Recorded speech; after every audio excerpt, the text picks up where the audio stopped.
Good evening, dear adventurers, and welcome to Snug As A Bug. I am Atticus, and tonight we embark on a magical journey into realms where mystical creatures and fantastical worlds await. Let yourself sink deeply into your bed, leaving behind the worries of the day with a deep breath in and out. You are safe, cozy, and ready to drift into the lands of dreams. Tonight's enchanting tales will carry you to places of wonder. First, you'll hear the unicorn's wish, a story of hope and the magic of belief. Then, the powerful legend of the dragon's Heartstone will unfold, where bravery and ancient forces collide. Next, we'll listen to the Phoenix's rebirth, a tale of renewal and eternal life. And finally, we will journey with the Siren Song, a story as captivating and mysterious as the seas themselves. Let these magical stories cradle you into serenity, as the whispers of fantasy guide you into a peaceful, deep sleep. Before we enter the realms of magical creatures and mystical worlds, let's take a moment to fully relax, letting go of the day and embracing a calm, quiet state of mind. Gently close your eyes and feel your body sinking deeper into the comfort of your bed, every muscle supported and at ease. Breathe slowly and naturally, taking a deep breath in, and exhale softly, letting go of any lingering tension. With every breath, you become lighter, more relaxed, your mind drifting into peaceful stillness. Now, picture yourself standing at the edge of a vast forest. The towering trees are covered in shimmering leaves, and a soft breeze carries the scent of fresh pine and blooming wildflowers. Above you, the night sky stretches endlessly, dotted with stars that twinkle like diamonds, and beneath your feet, the earth hums with ancient magic. The gentle rustling of the leaves and the distant sound of flowing water surround you, filling the air with calm. As you stand there, you feel a soft, guiding pull, a magical energy drawing you deeper into the forest, deeper into peace. Let go of everything. Allow yourself to be carried into this mystical realm where creatures of legend await to share their stories. Now, you are ready to step into these enchanted lands where unicorns, dragons, phoenixes, and sirens await. Let their stories guide you into a restful, magical sleep. The Unicorn's Wish. Chapter 1. The Silver Meadow. In the heart of the ancient Elderglow forest, nestled beyond reach of human eyes, lay a hidden meadow so serene, so ethereal, that those who once ventured near it spoke only in hushed whispers about the wonder they had glimpsed. This was the Silver Meadow, a place where time seemed to slow, where the veil between the earthly and the magical was thinnest, and where creatures from stories and legends still roamed. It was a sacred place, blessed by the moon and stars above, and by the ancient spirits of the earth itself.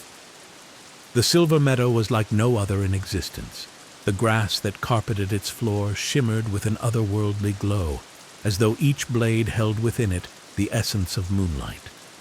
The trees that bordered the meadow were tall and ancient, their bark dark as midnight, their leaves silver, like molten starlight frozen in mid-fall.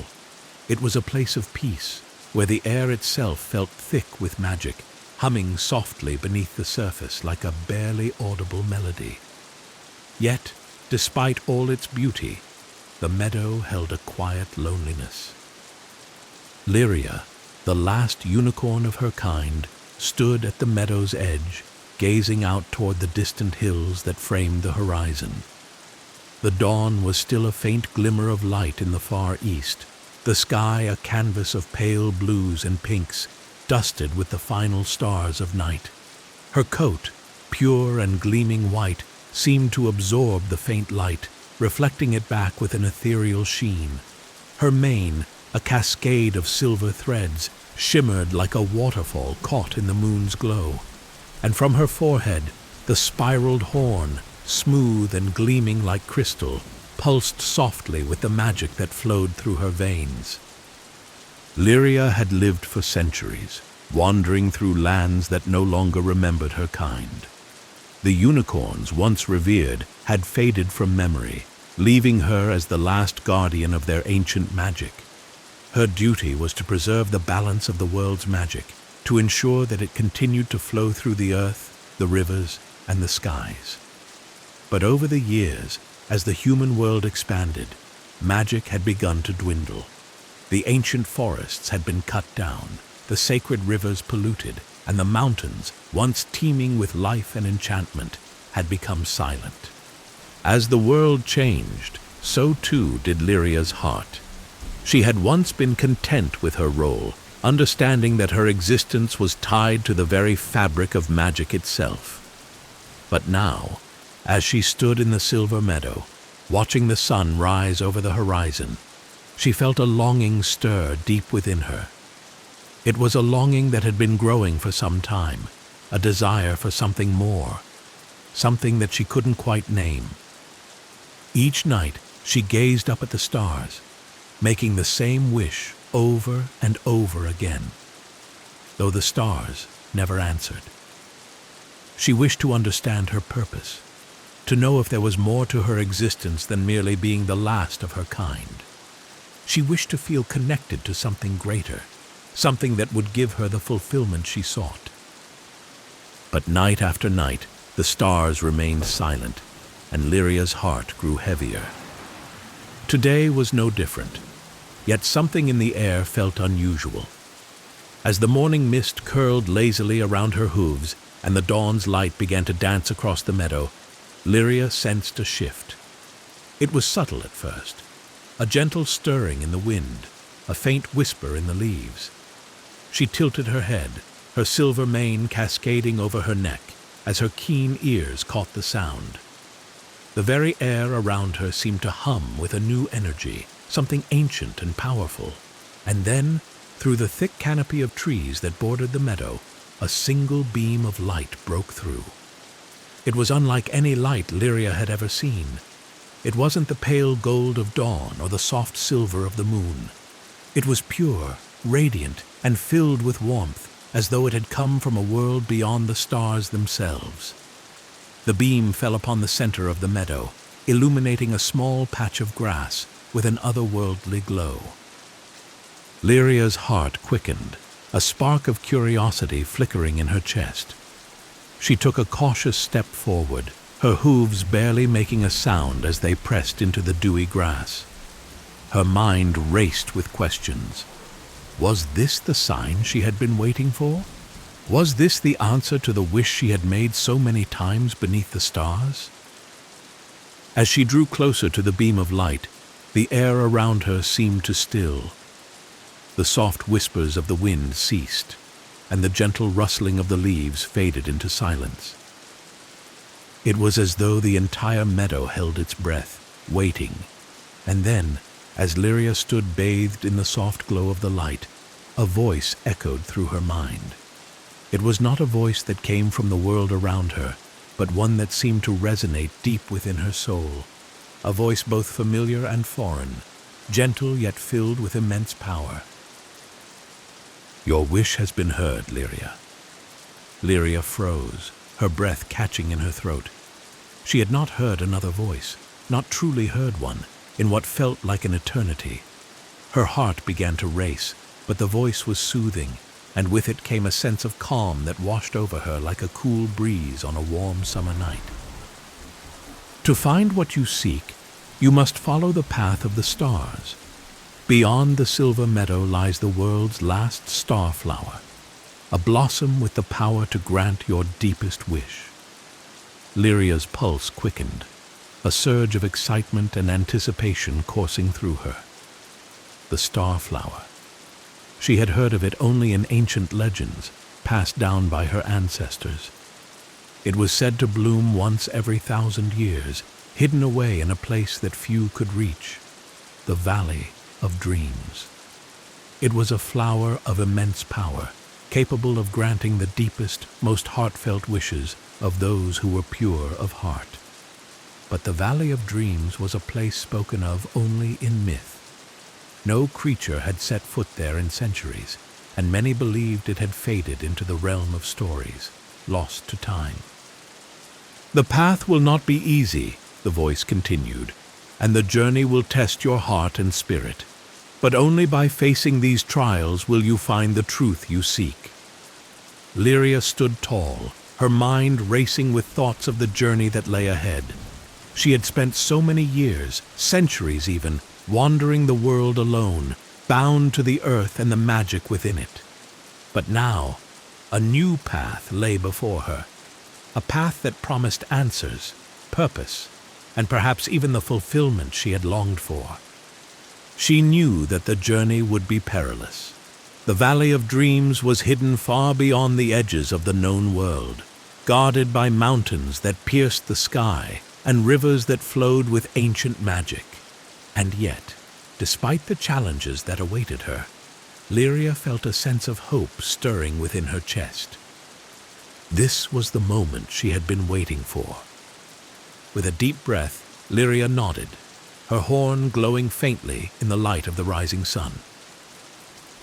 "I am ready," she whispered softly to the wind, her voice carrying the weight of her resolve. As if in response, the beam of light began to fade, its warmth receding back into the heavens from where it had come. The meadow, once again, was bathed in the soft golden glow of dawn, but Lyria no longer felt the weight of loneliness or doubt. She felt hope, like the gentle promise of a new day. Chapter 2. The Whispering Woods. The journey began with the rising sun. As the first light of dawn touched the sky, painting it in hues of soft pinks and golds, Lyria left the safety and serenity of the silver meadow. She stepped beyond the familiar bounds of her home, into the dense, ancient forest that stretched for miles in every direction. It had been many years since she had ventured so far from the meadow, but the path ahead felt right, as though the very air was guiding her toward her destination. The Elderglow Forest was a place of deep magic, older than any living creature could remember. The trees here towered above, their branches thick and gnarled, weaving together to form a dense canopy that blocked out much of the sunlight. Their bark was dark, almost black, with veins of silver running through it like threads of starlight. The leaves above were heavy, shimmering faintly in the early morning light, and as Lyria walked, the soft sound of rustling leaves and the distant call of unseen birds filled the air. Though the forest was vast and filled with magic, it was also silent, as if waiting. Lyria moved with purpose, her hooves barely making a sound on the forest floor. Her senses were sharp, attuned to the magic that pulsed through the land. She could feel it all around her, a subtle hum that thrummed beneath the surface, guiding her forward.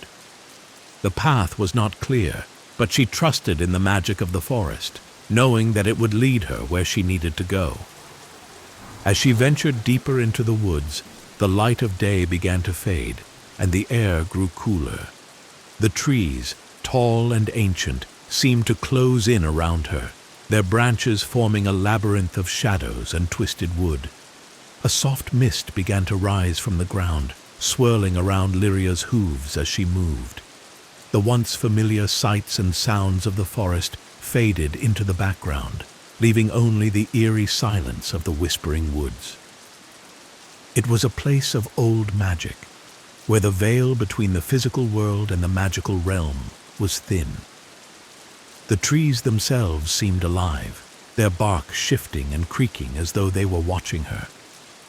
The leaves whispered softly in the wind, though their words were impossible to understand. Hours passed as Lyria continued her journey, and the forest grew darker still. The sun, hidden behind the thick canopy of leaves, was now nothing more than a faint glow on the horizon, and the shadows around her lengthened, casting strange shapes on the forest floor. Lyria remained undeterred, though her heart beat faster with each passing moment.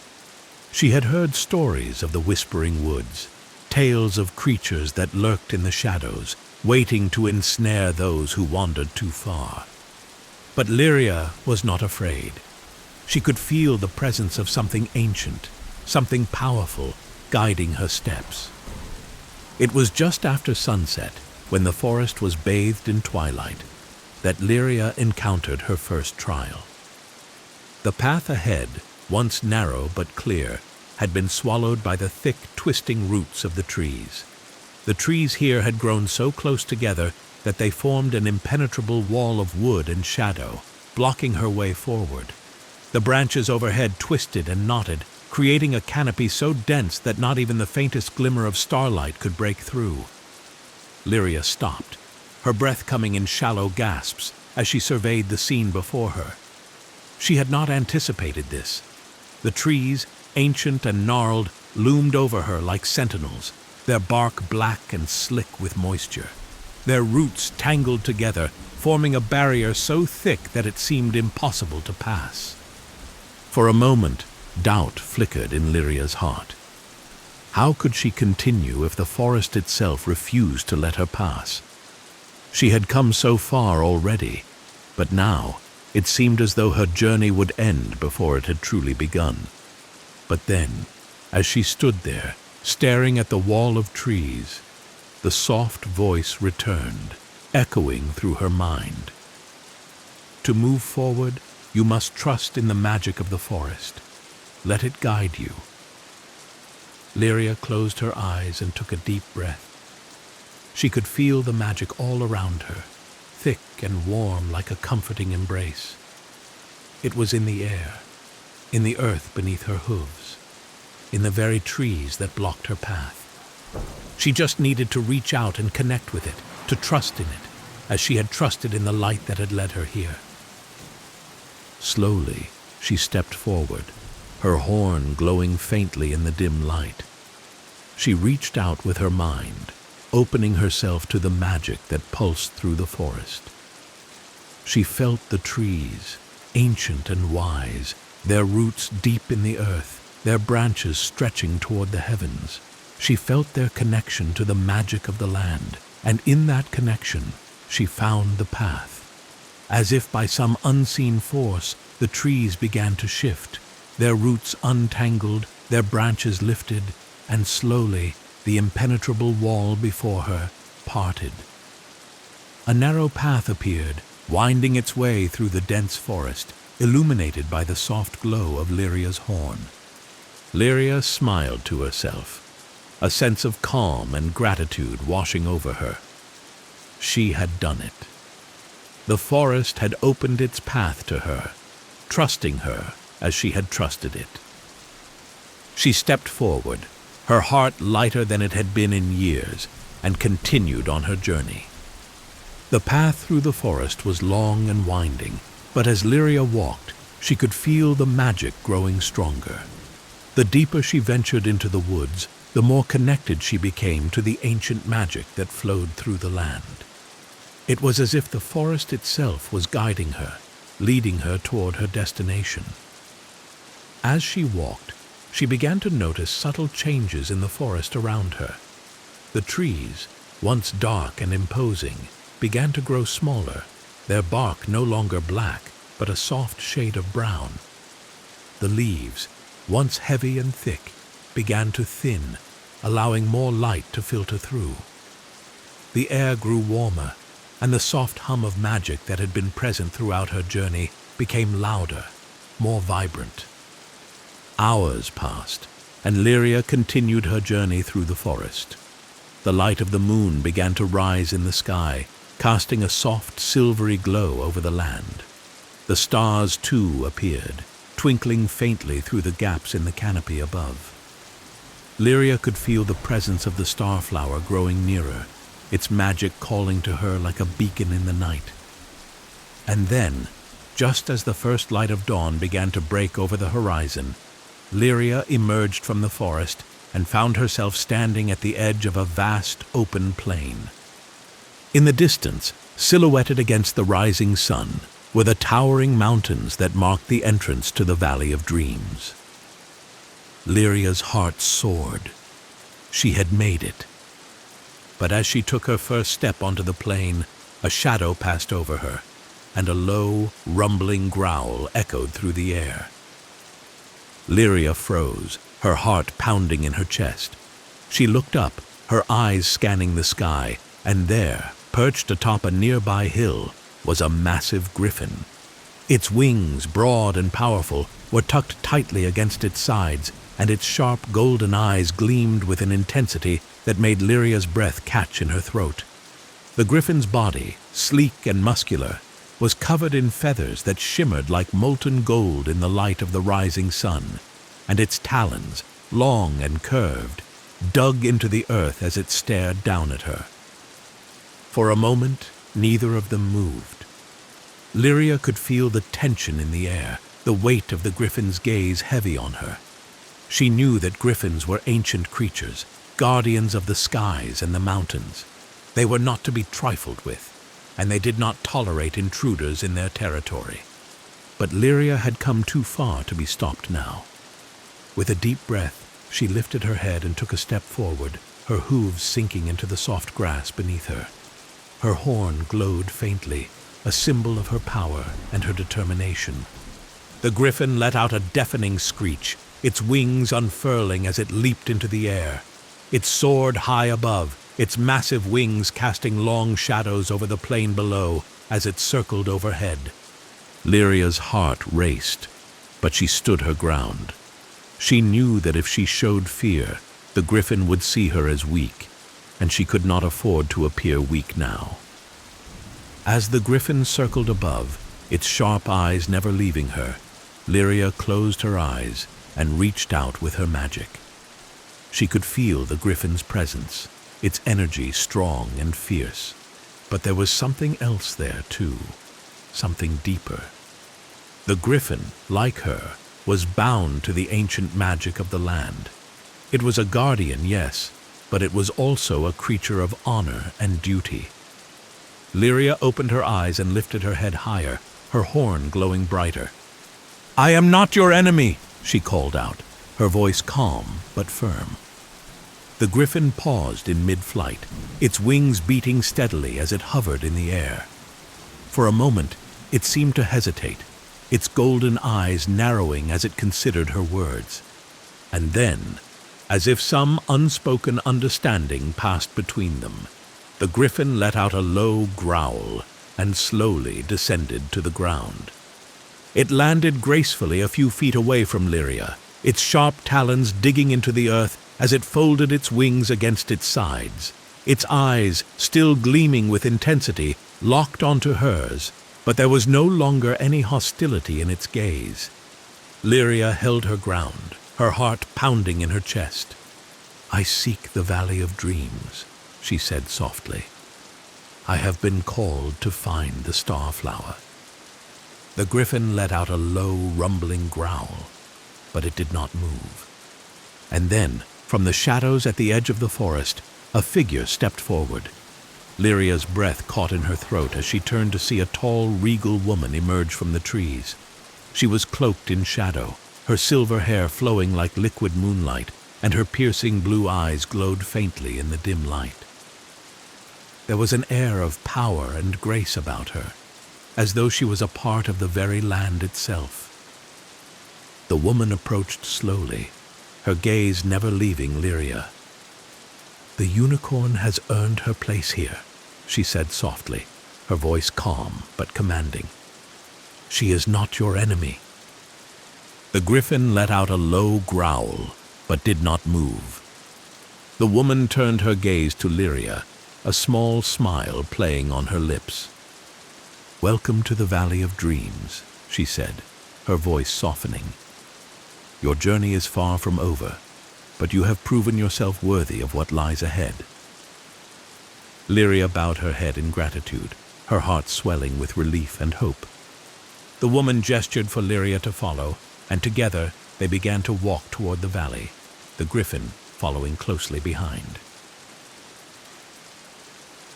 Chapter 3. The Valley of Dreams. As they approached the Valley of Dreams, the landscape began to shift as though the very fabric of the world was changing. The air grew warmer, softer, and the grass beneath Lyria's hooves turned from its usual green to a shimmering gold, as though each blade was made of spun sunlight. Flowers bloomed in every color imaginable, their petals glowing faintly with an ethereal light, as if they had been touched by the stars themselves. Lyria could feel the magic here, stronger than she had ever felt it before. It pulsed through the air, through the earth beneath her hooves, and through the mountains that loomed in the distance.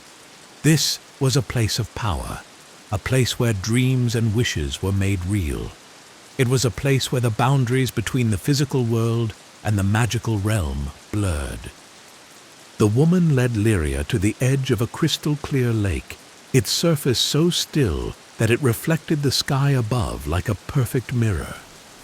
The water was so pure that it seemed to glow with its own inner light, and the gentle ripples that danced across its surface shimmered like diamonds.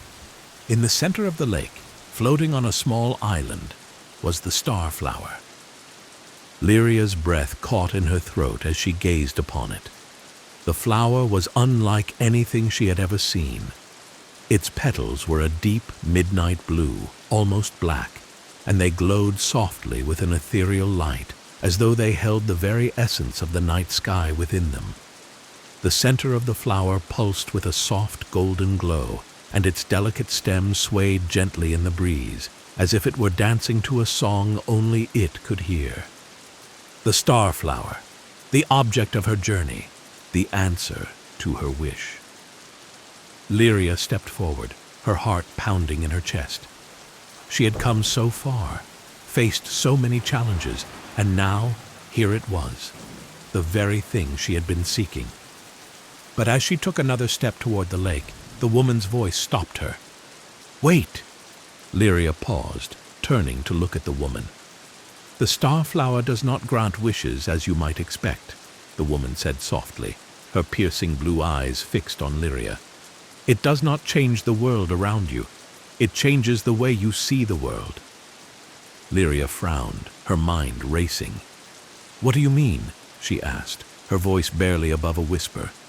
The woman smiled gently and stepped closer. "The starflower has the power to reveal the truth that lies within your heart. It does not grant your wish in the way you might think, but rather, it helps you see the truth of your wish." Lyria's breath caught in her throat as the woman's words sank in. She had come all this way, hoping that the starflower would give her the purpose she so desperately sought. But now, she realized that the answer had been inside her all along. Her wish had never been about finding something outside of herself. It had always been about accepting the truth of who she was, the last unicorn, the guardian of magic, the protector of the ancient ways. She had always been enough. Lyria closed her eyes, her heart swelling with a sense of peace and clarity that she had never known before. She had spent so long searching for something outside of herself, but now she understood that her purpose had been within her all along. She was the last unicorn, and that was enough.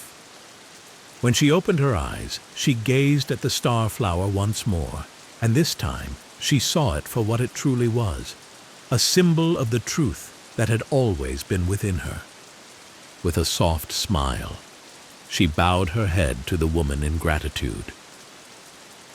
"Thank you," she whispered. The woman smiled and nodded, her silver hair shimmering in the light of the rising sun. "Go now, Lyria. The world needs you." And with that, Lyria turned and began the journey back to the Silver Meadow, her heart light and her spirit renewed. Chapter 4. A New Dawn. The journey back to the Silver Meadow was quicker than Lyria had anticipated. The forest, once dark and foreboding, now seemed brighter, its ancient trees no longer looming over her but standing tall and proud, their branches swaying gently in the breeze. The path ahead was clear, and Lyria no longer felt the weight of uncertainty or doubt. As she stepped into the silver meadow once more, the first rays of sunlight broke through the trees, bathing the meadow in a warm golden light. The air was filled with the sweet scent of flowers, and the soft hum of magic thrummed beneath the surface, filling the air with a sense of peace and serenity. Lyria smiled to herself as she walked through the meadow, her heart light and her mind clear. She had found the truth she had been seeking, and she now understood her purpose. She was the last unicorn, the guardian of magic, and it was her duty to protect the ancient ways and ensure that the magic of the world continued to flow. But as she stood in the center of the meadow, gazing up at the sky, a soft voice echoed through her mind once again. "Your journey is not over, Lyria." Lyria's heart skipped a beat, her pulse quickening as the voice continued. "There is more to be done. The magic of the world is fading, and only you can restore it." Lyria's breath caught in her throat as she realized the truth of the voice's words. She had thought her journey was complete, but now she understood that there was a new path ahead, a new challenge to face. With a deep breath, she nodded to herself, her heart filled with determination. She was ready. And so, with the sun rising behind her, casting long shadows across the meadow, Lyria set out once more, her heart full of hope and purpose. She knew that whatever lay ahead, she would face it with courage and grace. And as she walked, she could feel the magic of the world growing stronger with every step. To be continued.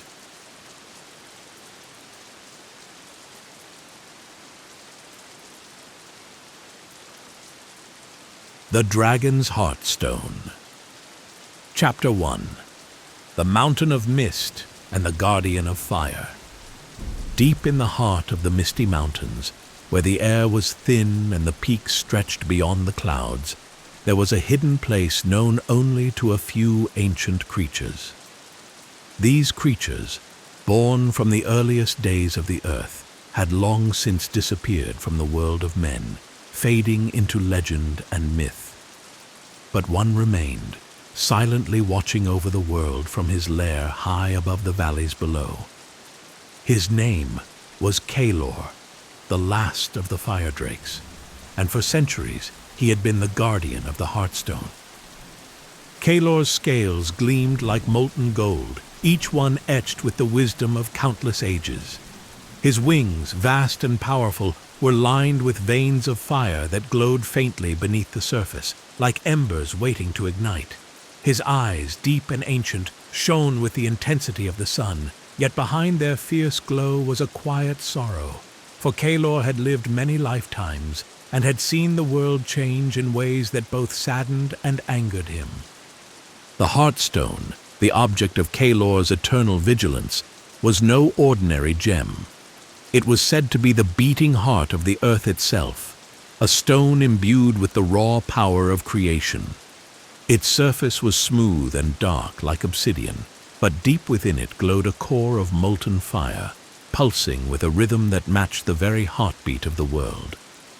The Heartstone had been entrusted to Kalor by the earth spirits millennia ago, and it was his solemn duty to protect it, for within the stone lay the power to shape the world, to bring life, to heal the land, or, if misused, to destroy it.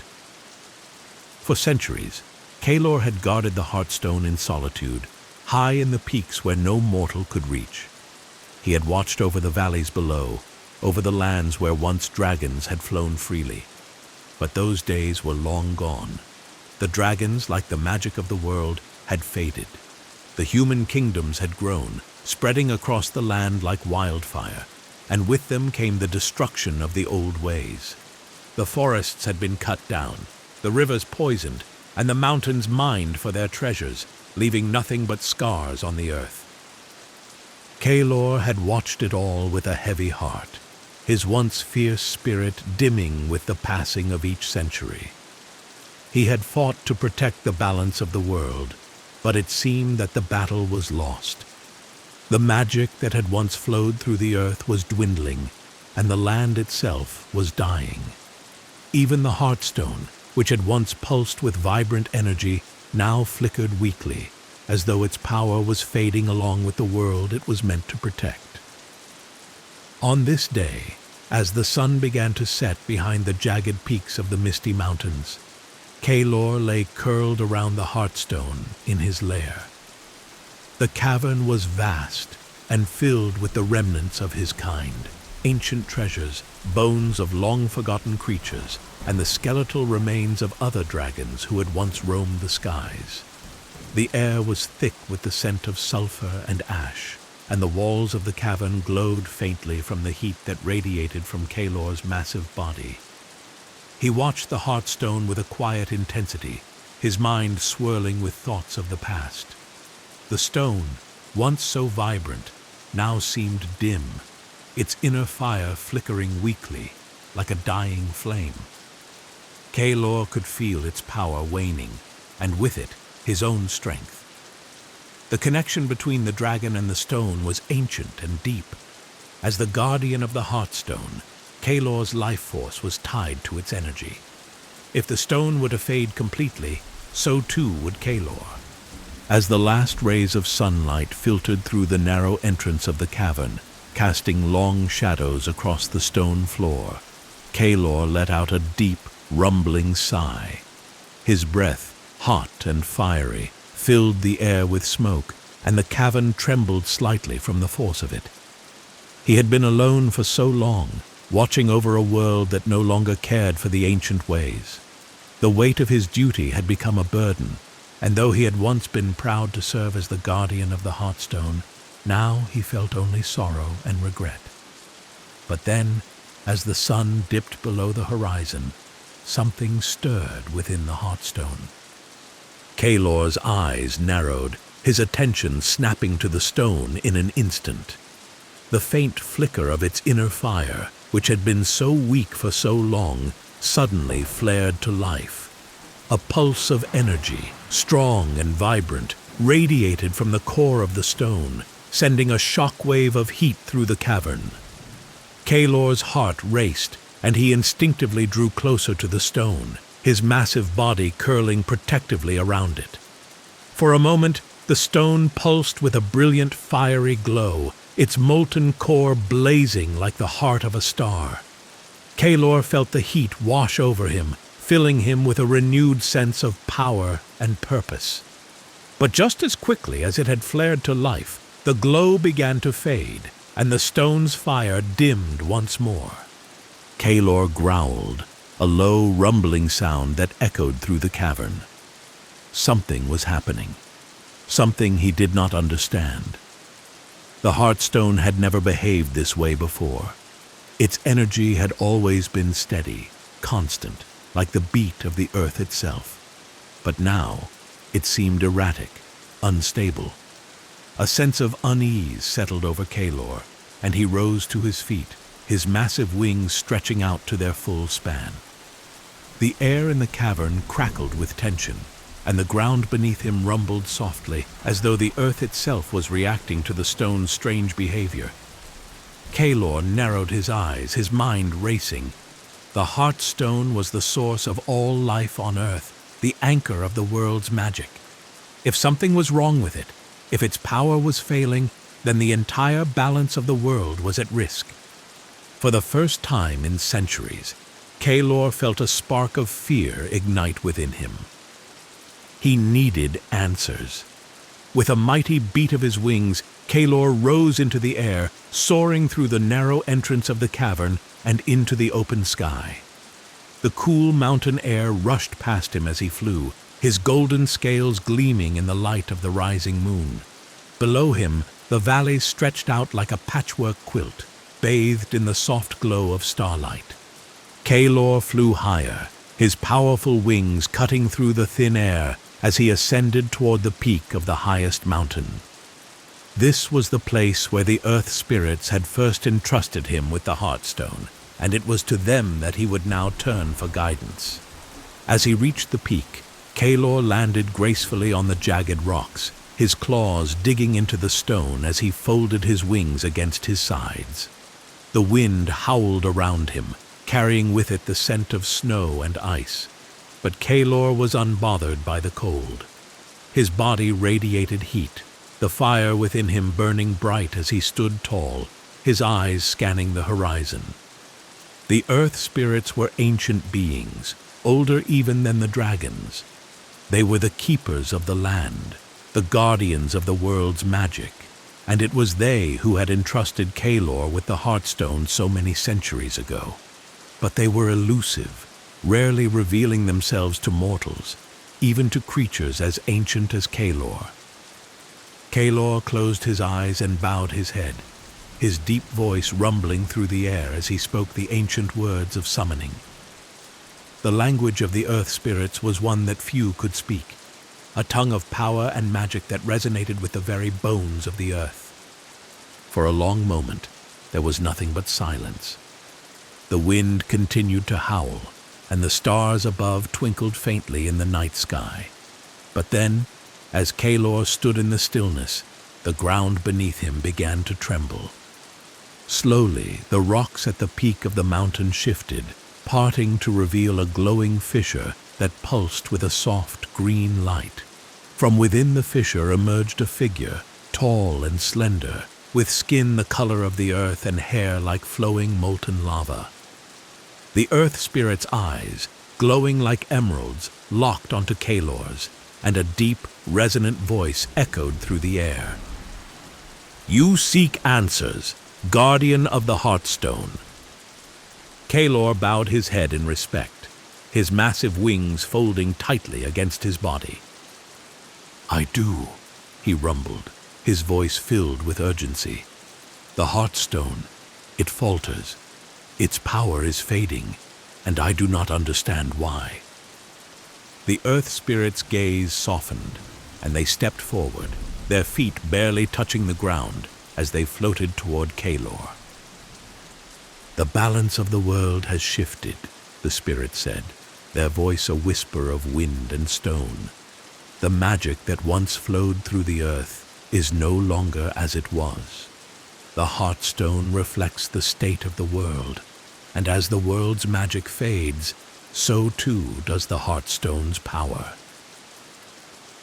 Kalor's heart sank, a heavy weight settling in his chest. He had known deep down that this was the case, but hearing it from the earth spirit made the reality all the more dire. "Is there nothing that can be done?" he asked, his voice thick with emotion. The earth spirit paused, their glowing eyes narrowing as they considered Kalor's question. "There is a way," they said slowly, "but it is not without great risk." Kalor lifted his head, his eyes burning with determination. "Tell me," he demanded. "I will do whatever it takes to restore the balance." The earth spirit nodded, their expression grave. "The Heartstone must be restored," they said. "But to do so, you must journey to the core of the world, where the heart of all magic resides. There, you will find the flame of creation, the source of the earth's magic. Only by reigniting the flame can the Heartstone's power be restored." Kalor's eyes widened, a flicker of fear flashing through him. The core of the world was a place spoken of only in legend, a place of unimaginable power and danger. No creature, not even a dragon, had ventured there and returned. But Kalor had no choice. If the Heartstone failed, the world would fall into chaos, and all life would be at risk. He could not allow that to happen. With a deep breath, Kalor nodded, his mind made up. "I will go," he said, his voice steady. The earth spirit's gaze lingered on Kalor for a long moment before they nodded in return. "Very well, Guardian," they said. "But be warned, the journey will test you in ways you cannot yet imagine. The core of the world is not a place for the faint of heart." Kalor met the earth spirit's gaze, his eyes burning with fierce determination. "I am ready," he said. The earth spirits smiled faintly, their expression unreadable. "Then go, Kalor, guardian of the Heartstone," they said softly. "May the flame of creation guide you." With those words, the earth spirit slowly dissolved into the air, their glowing form fading into the night like mist on the wind.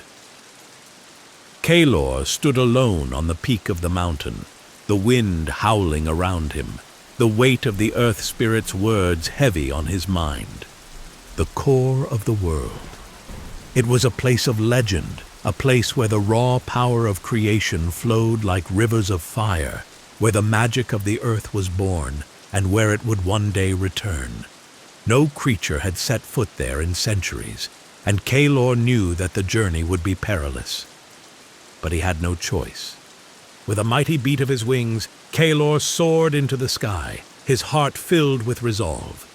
He would restore the Heartstone, no matter the cost.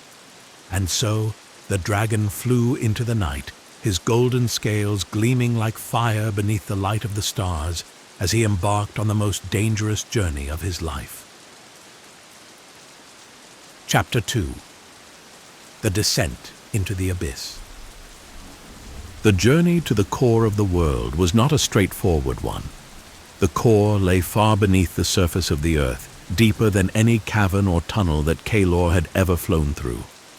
It was said to be a place of molten rock and fire, where the earth's magic was born in the heat of creation, and where the greatest of the earth spirits still resided. But to reach it, Kalor would first have to pass through the abyss, a vast chasm that split the world like a wound.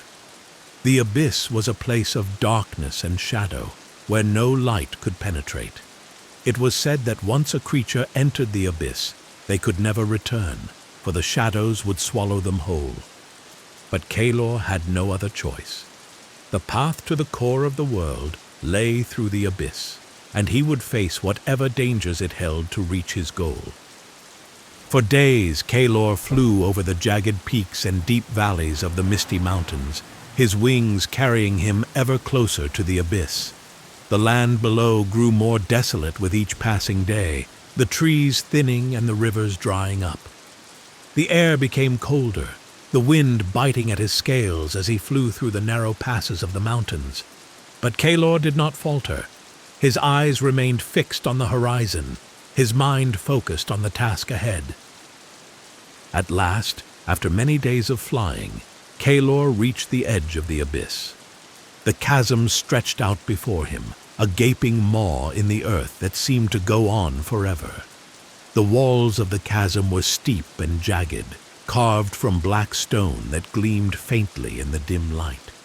The air was thick with the scent of sulfur and ash, and a faint, eerie glow emanated from deep within the abyss, casting long shadows on the rocks. Kalor hovered above the chasm, his wings beating steadily as he gazed down into the darkness below. He could feel the pull of the abyss, like a heavy weight dragging him down, but he did not fear it. He was a dragon, a creature of fire and magic, and the darkness held no power over him. With a deep breath, Kalor folded his wings and dove into the abyss. The wind howled around him as he descended, the walls of the chasm rushing past in a blur of black stone and shadow.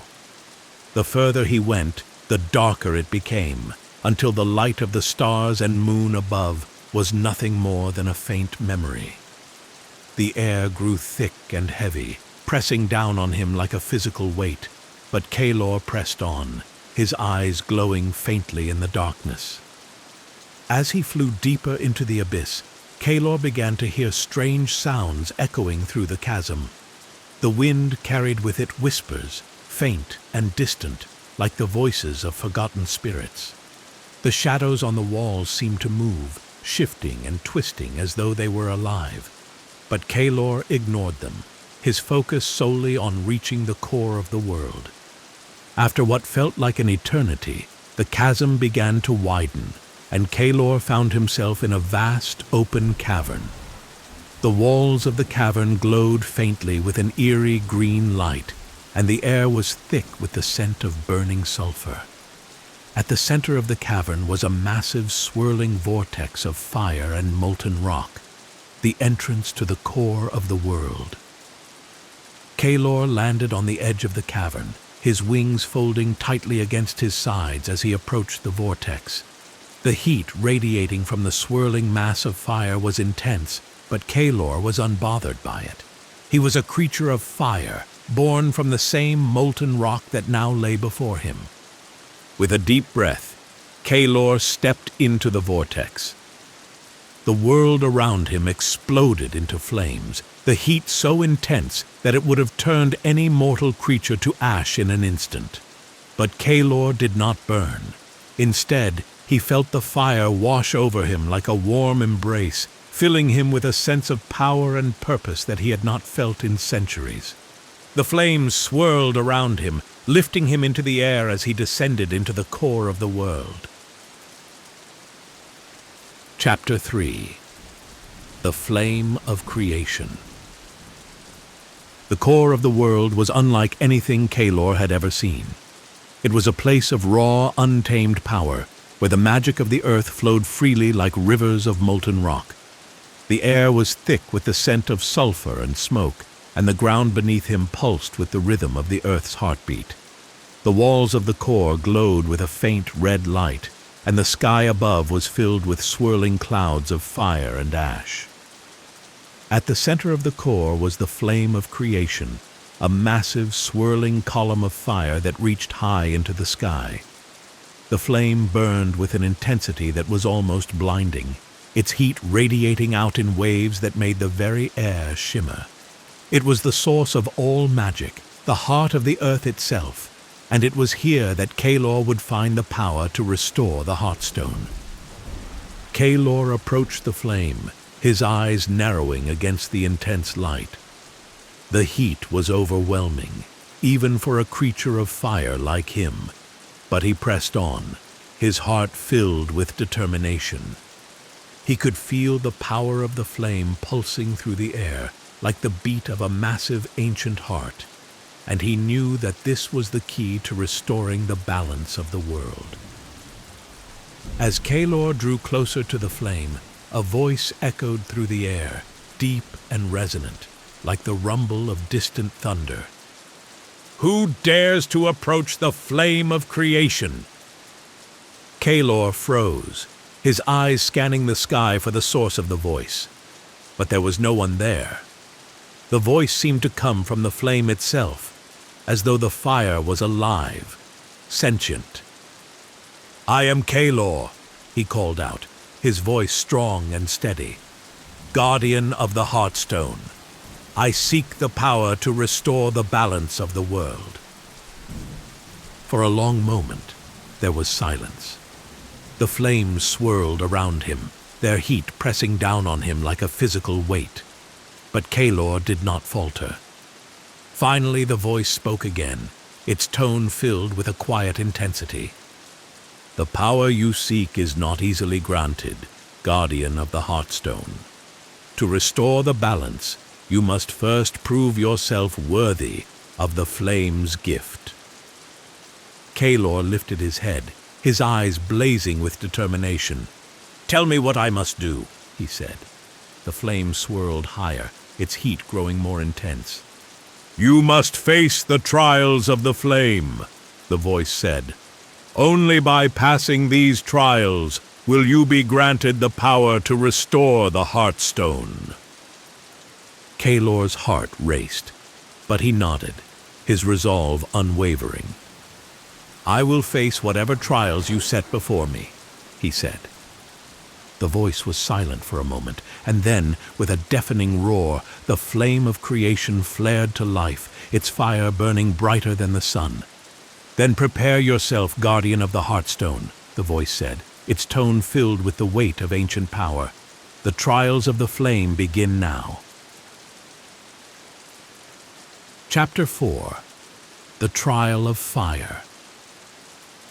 The world around Kalor erupted into flames. The ground beneath his feet cracked and split, molten rocks spilling out in rivers of fire. The air was thick with smoke, choking and suffocating, and the heat was so intense that it felt as though the very atmosphere was burning. But Kalor stood firm, his golden scales gleaming in the light of the flames as he prepared himself for the first trial. From the swirling vortex of fire emerged a figure, massive and imposing. It was a creature made entirely of flame, its body shifting and flickering like the surface of the sun. Its eyes burned with an intensity that made Kaelor's heart race, and its voice, when it spoke, was like the crackle of a wildfire. "I am the Fire Warden," the creature said, its voice filled with ancient power. "You must prove your strength and your will in the trial of fire. Only then will you be worthy of the flame's gift." Kaelor growled, a low rumbling sound that echoed through the fiery landscape. "I am ready," he said, his voice steady. The Fire Warden roared, its flames flaring brighter as it charged toward Kaelor. The ground shook beneath its massive feet, and the air around it crackled with heat and energy. Kaelor braced himself, his wings flaring out as he prepared to meet the Warden head-on. With a deafening roar, the two creatures clashed, their bodies colliding in a burst of fire and light. Chapter 5. The Trial of Shadow. The firestorm raged around Kaelor, its flames licking at his scales as he fought against the Fire Warden. The ground beneath them cracked and crumbled, molten rock spilling out in fiery rivers as the battle raged on. But Kaelor was not deterred. He fought with all his strength, his wings slicing through the air as he dodged the Warden's fiery strikes. For what felt like hours, the two creatures battled, their roars echoing through the core of the world. But in the end, it was Kaelor who stood victorious. The Fire Warden, its flames flickering weakly, let out a final roar before dissolving into a cloud of smoke and ash. Kaelor stood tall, his chest heaving as he caught his breath. The air around him was thick with the scent of burning sulfur, and the ground beneath his feet was scorched black from the heat of the battle. But there was no time to rest. As soon as the Fire Warden had fallen, the world around Kaelor shifted, the flames dying down and the ground cooling beneath him. From the shadows of the core emerged a new figure, tall and slender, with eyes that glowed like embers. "I am the Shadow Warden," the figure said, its voice a whisper of wind and smoke. "You have proven your strength in the trial of fire, but now you must prove your resolve in the trial of shadow." Kaelor growled, his wings flaring out as he prepared for the next challenge. "I will face whatever trial you set before me," he said. The Shadow Warden smiled, a cold, cruel smile that sent a shiver down Kaelor's spine. "Then let the trial of shadow begin," the Warden said, its voice filled with malice. The world around Kaelor plunged into darkness. Chapter 6. The Core's Heartbeat. The darkness was suffocating. Kaelor could see nothing, hear nothing, feel nothing. The air around him was thick and heavy, pressing down on him like a physical weight. The only sound was the steady beat of his own heart, echoing through the silence. For a long moment, Kaelor stood frozen, his mind racing as he tried to make sense of the situation. But then, from the darkness, came a voice. It was not the voice of the Shadow Warden, nor was it the voice of the flame of creation. It was a voice that Kaelor had not heard in centuries, a voice that was both familiar and foreign. "Kaelor!" Kaelor's heart raced, his eyes narrowing as he searched the darkness for the source of the voice. "Kaelor!" The voice called out again, and this time Kaelor recognized it. It was the voice of his father. Kaelor growled, his wings flaring out as he tried to push the voice away. "You are not real," he growled, his voice steady. "You are just a shadow." The voice laughed, a cold, cruel laugh that sent a shiver down Kaelor's spine. "I am as real as you are, Kaelor," the voice said. "I am the part of you that you have tried to forget." Kaelor growled again, his chest heaving with anger. "You are nothing but a memory," he said. The voice laughed again, its tone mocking. "Perhaps," it said, "but I am still here, and I always will be." Kaelor growled, his wings flaring out as he prepared to face the shadow of his past. "Then I will face you," he said, his voice filled with determination, "and I will defeat you." Chapter 7. The Flame Reborn. The battle against the shadows was unlike any Kaelor had ever faced. The darkness was suffocating, and the voices of his past echoed through his mind, taunting him with memories he had long tried to forget. But Kaelor did not falter. He fought with all his strength, his wings cutting through the darkness as he faced the Shadow Warden and the ghosts of his past. For hours the battle raged on, the shadows twisting and shifting around him, their voices growing louder and more insistent. But Kaelor remained steadfast, his heart burning with the fire of the flame of creation. In the end, it was Kaelor who stood victorious. The shadows, their power waning, let out a final desperate cry before dissolving into the darkness. Kaelor stood tall, his chest heaving as he caught his breath. The air around him was thick with the scent of smoke and ash, and the ground beneath his feet was scorched black from the heat of the battle. But as the shadows faded, the flame of creation flared to life once more, its fire burning brighter than ever before. Kaelor stepped forward, his eyes fixed on the flame as it swirled around him, its heat filling him with a sense of power and purpose. "You have passed the trials of the flame," the voice of the flame said, its tone filled with ancient power. "You are worthy of the flame's gift."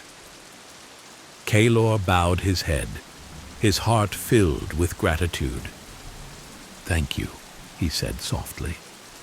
The flame flared brighter, its fire washing over Kaelor like a warm embrace. "Go now, guardian of the Heartstone," the voice said. "Restore the balance of the world." With those words, the flame of creation slowly began to fade, its fire returning to the core of the earth. Kaelor stood alone in the core of the world, his heart filled with a renewed sense of purpose. He had passed the trials of the flame, and now he would restore the Heartstone. Chapter 8. The Heartstone's Restoration. The journey back to the Misty Mountains was swift. With the power of the flame of creation burning within him, Kaelor flew faster than he ever had before. The wind rushed past him, the stars twinkling faintly in the night sky as he soared through the heavens. Below him, the valley stretched out like a patchwork quilt, bathed in the soft glow of moonlight. At last, after many days of flying, Kaelor reached the peaks of the Misty Mountains. His lair, nestled high in the cliffs, glowed faintly in the light of the rising sun, and the Heartstone, still flickering weakly, lay waiting. Kaelor landed gracefully at the entrance of the cavern, his wings folding tightly against his sides as he approached the Heartstone. The stone's inner fire, once so vibrant, now flickered weakly like a dying flame. But Kaelor could feel the power of the flame of creation burning within him, and he knew what he had to do. With a deep breath, Kaelor placed his clawed hand on the surface of the Heartstone. The stone pulsed beneath his touch, its inner fire flickering weakly. Kaelor closed his eyes, focusing on the power of the flame within him. He could feel it burning deep in his chest, a fire that had been reignited by the trials of the flame. Slowly, he channeled that power into the Heartstone, his body glowing with the heat of the flame. For a moment, there was silence. And then, with a brilliant flash of light, the Heartstone flared to life. Its molten core blazed with a fiery intensity, its surface glowing like the heart of a star. The power of the flame flowed through the stone, reigniting the magic that had once flowed through the earth. Kaelor stepped back, his chest heaving as he watched the Heartstone's fire burn brighter than ever before. The balance had been restored. The Heartstone's power, once fading, now pulsed with the rhythm of the Earth's heartbeat. The magic of the world flowed through it once more, and Kaelor could feel that magic spreading out across the land, healing the wounds that had been inflicted upon it. Kaelor smiled to himself, his heart filled with pride. He had done it. The world was safe once more. But as Kaelor stood in the light of the Heartstone, a soft voice echoed through his mind. "Your journey is not over, Kaelor." Kaelor's eyes narrowed, his heart racing. "There is more to be done. The magic of the world is still fragile, and only you can ensure its survival." Kaelor took a deep breath, his mind racing. He had thought his journey was complete, but now he realized that there was a new path ahead, a new challenge to face. With a deep breath, Kaelor nodded to himself. He was ready, and so, with the sun rising behind him, casting long shadows across the cavern, Kaelor set out once more, his heart filled with hope and determination. He knew that whatever lay ahead, he would face it with courage and grace. And as he flew into the morning sky, the world beneath him bathed in the light of the Heartstone, Kaelor knew that his journey was far from over.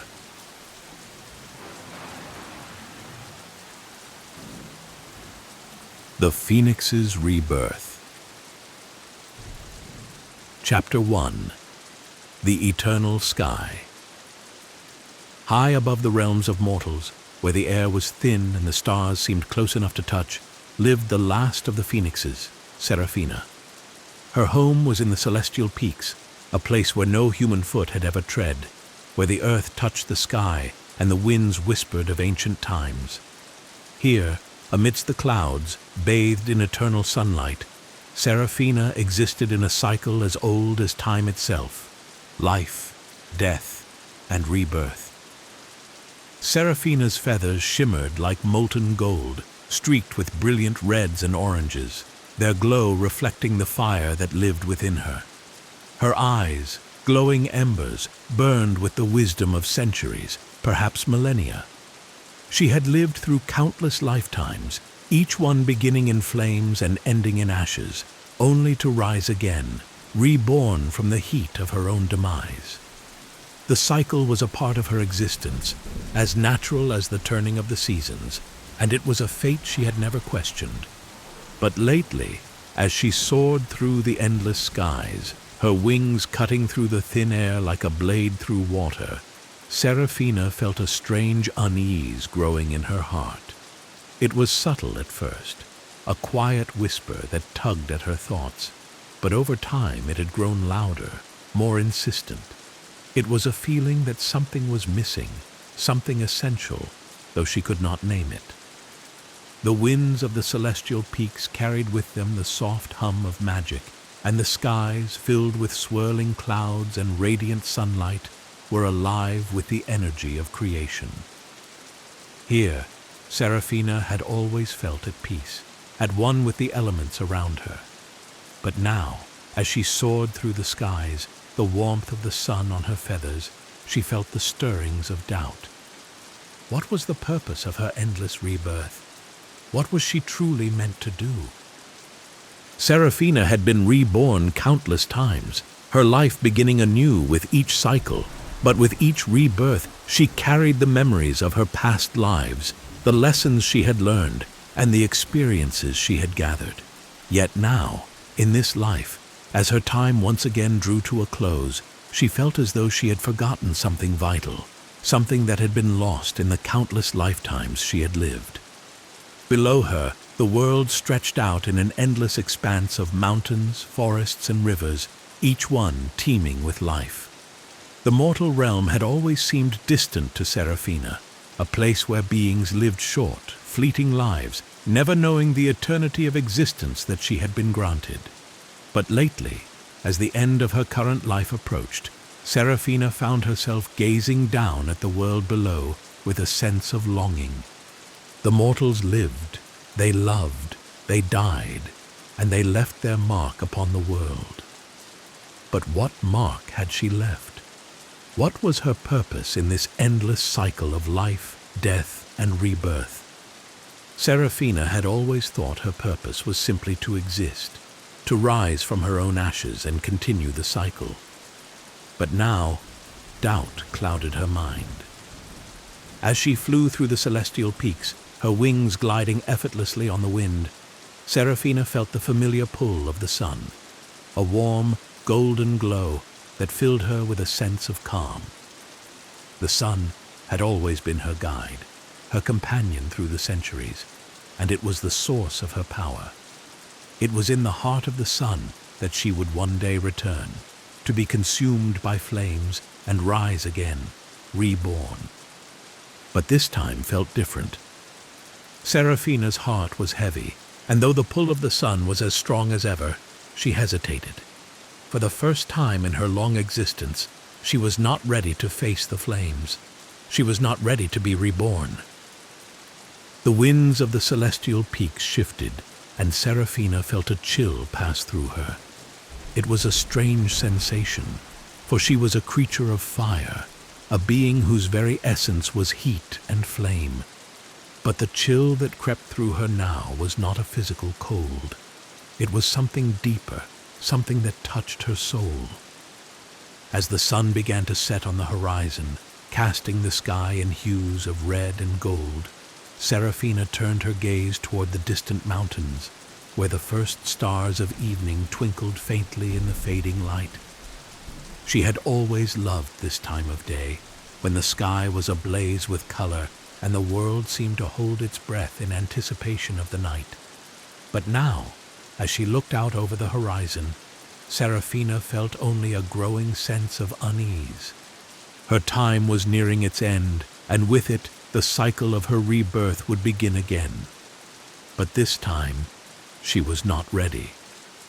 With a deep breath, Seraphina spread her wings and soared higher into the sky, her heart heavy with the weight of her thoughts. She knew that she could not avoid her fate forever, but for now, she would fly. She would let the winds carry her, and perhaps, in the endless sky, she would find the answers she sought. Chapter 2. The Call of the Flame. As the days passed, Seraphina flew farther and farther from the celestial peaks, her heart pulling her toward the unknown. The skies around her were vast and empty, the winds carrying only the distant whispers of forgotten places. She flew for hours, days, perhaps weeks, though time had little meaning to her in this form. Her wings, though powerful and strong, now beat with a rhythm that felt slower, more labored, as if the very act of flying was becoming a burden. The sun, which had always been her guide, seemed distant now, its warmth barely reaching her. She felt as though she were flying through a world that no longer recognized her, a world where she no longer belonged. The familiar glow of the flames within her had dimmed, and though she had always been filled with fire, now it was as though that fire had been reduced to a faint ember, barely flickering beneath the surface. It was in this state of uncertainty that Seraphina first heard the call. It came as a soft whisper at first, carried on the wind, barely audible above the sound of her own wings. But as she flew, the whisper grew louder, more insistent, until it was no longer just a sound, but a feeling, a pull deep within her, drawing her toward a distant place she could not yet see. The call was not like anything she had ever experienced. It was not the familiar warmth of the sun or the gentle hum of the earth's magic. This was something older, something primal, and it resonated deep within her very being.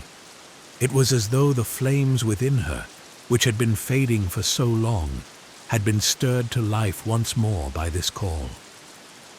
Seraphina's wings faltered for a moment, and she hovered in the air, her head tilting to listen to the call more closely. It was a voice, though not a voice she recognized. It was soft, melodic, and filled with a sense of urgency that sent a shiver down her spine. "Seraphina, The voice was distant, echoing through the vast expanse of sky, but it spoke her name with a familiarity that both comforted and unsettled her. "Seraphina, come to us." The pull of the voice was irresistible. It filled her mind, drowning out all other thoughts, and Seraphina found herself turning in the direction of the call, her wings carrying her toward a place she could not yet see. She flew through the night, her glowing feathers leaving a trail of golden light in the darkness, her heart pounding in her chest.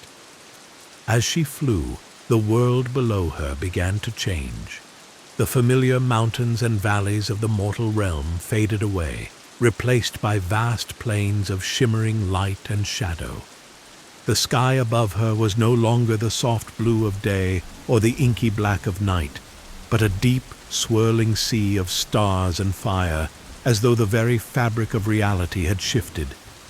Seraphina's heart raced as she realized where she was being drawn. The eternal flame.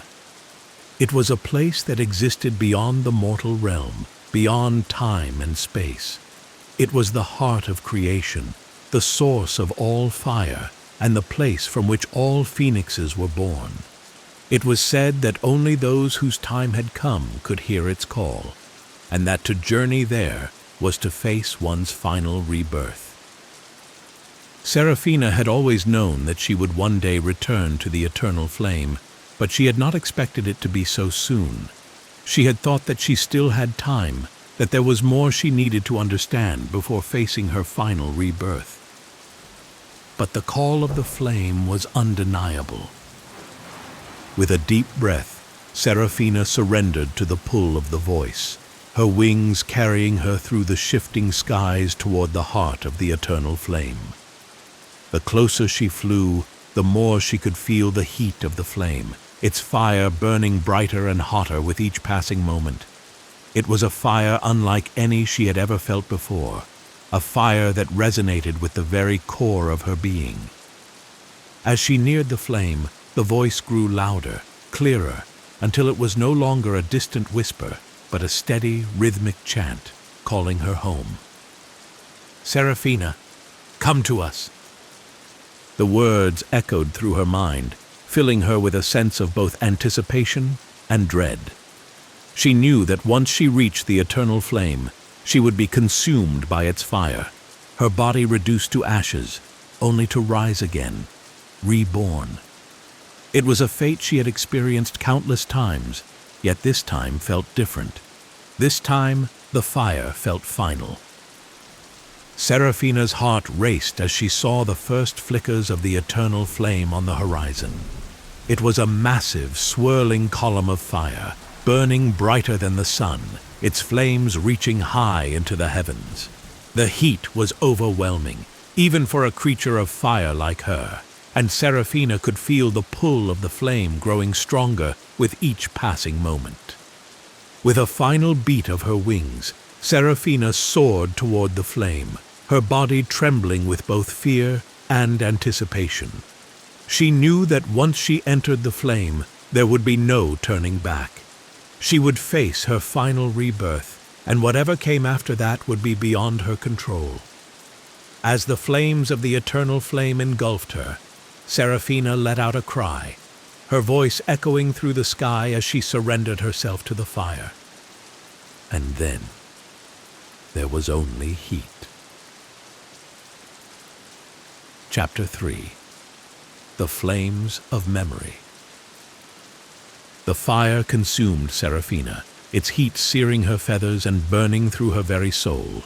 But this was no ordinary fire. It was a fire of creation, a fire that stripped away all that was unnecessary, leaving only the pure essence of who she was. As the flames burned around her, Seraphina felt herself unraveling, her body dissolving into ash, her mind drifting into a state of pure awareness. She had experienced this before, countless times, yet each rebirth felt different. Each time she was consumed by the flames, she lost a part of herself, a part of the memories she had gathered throughout her many lives. But this time, as the flames engulfed her, Seraphina felt something new. The fire was not just burning away her old form. It was revealing something hidden, something buried deep within her soul. As her body dissolved into ash, Seraphina found herself standing in a place of pure light and fire. The eternal flame surrounded her, its heat pulsating with life, and within its depths she saw flickers of her past lives, each one playing out before her like scenes in a dream. She saw herself in her earliest form, a young phoenix soaring through the skies of a world long forgotten. She felt the rush of wind beneath her wings, the exhilaration of flight, and the joy of being alive. She saw herself discovering the cycle of rebirth for the first time, the wonder and fear that came with it, and the acceptance of her role in the eternal dance of life and death. She saw herself in countless forms, living through endless cycles of rebirth, each one different, yet each one the same. She saw the lives she had touched, the places she had flown, and the lessons she had learned along the way. But she also saw the moments of doubt, the times when she had questioned her purpose, when she had wondered if there was more to her existence than the endless cycle of rebirth. And then she saw something new. It was a memory she had forgotten, a memory buried deep within the layers of her past lives. It was a memory of a time before her first rebirth, before she had become the phoenix she was now. Seraphina's heart raced as the memory unfolded before her. She saw herself as a small, fragile creature, not yet fully formed, her wings barely capable of flight. She was surrounded by warmth, by light, and by a sense of peace that she had not felt in centuries. And there, in the heart of the light, was a figure of pure fire, radiant and powerful, yet gentle and kind. The figure spoke to her, its voice soft and melodic, filled with love and understanding. Seraphina, you are a child of the flame, born from the heart of creation. Your purpose is not simply to exist, but to bring light and hope to the world.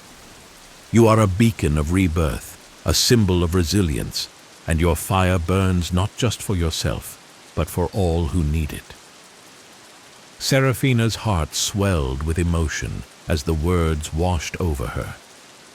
She had forgotten this. She had forgotten the truth of her existence, the reason for her endless rebirths. She was not just a creature of fire, bound to the cycle of life and death. She was a symbol of hope, a reminder that no matter how dark the world became, there was always the promise of rebirth, of renewal. As the memory faded, Seraphina felt the flames around her begin to shift. The heat, once overwhelming, now felt comforting, like a warm embrace.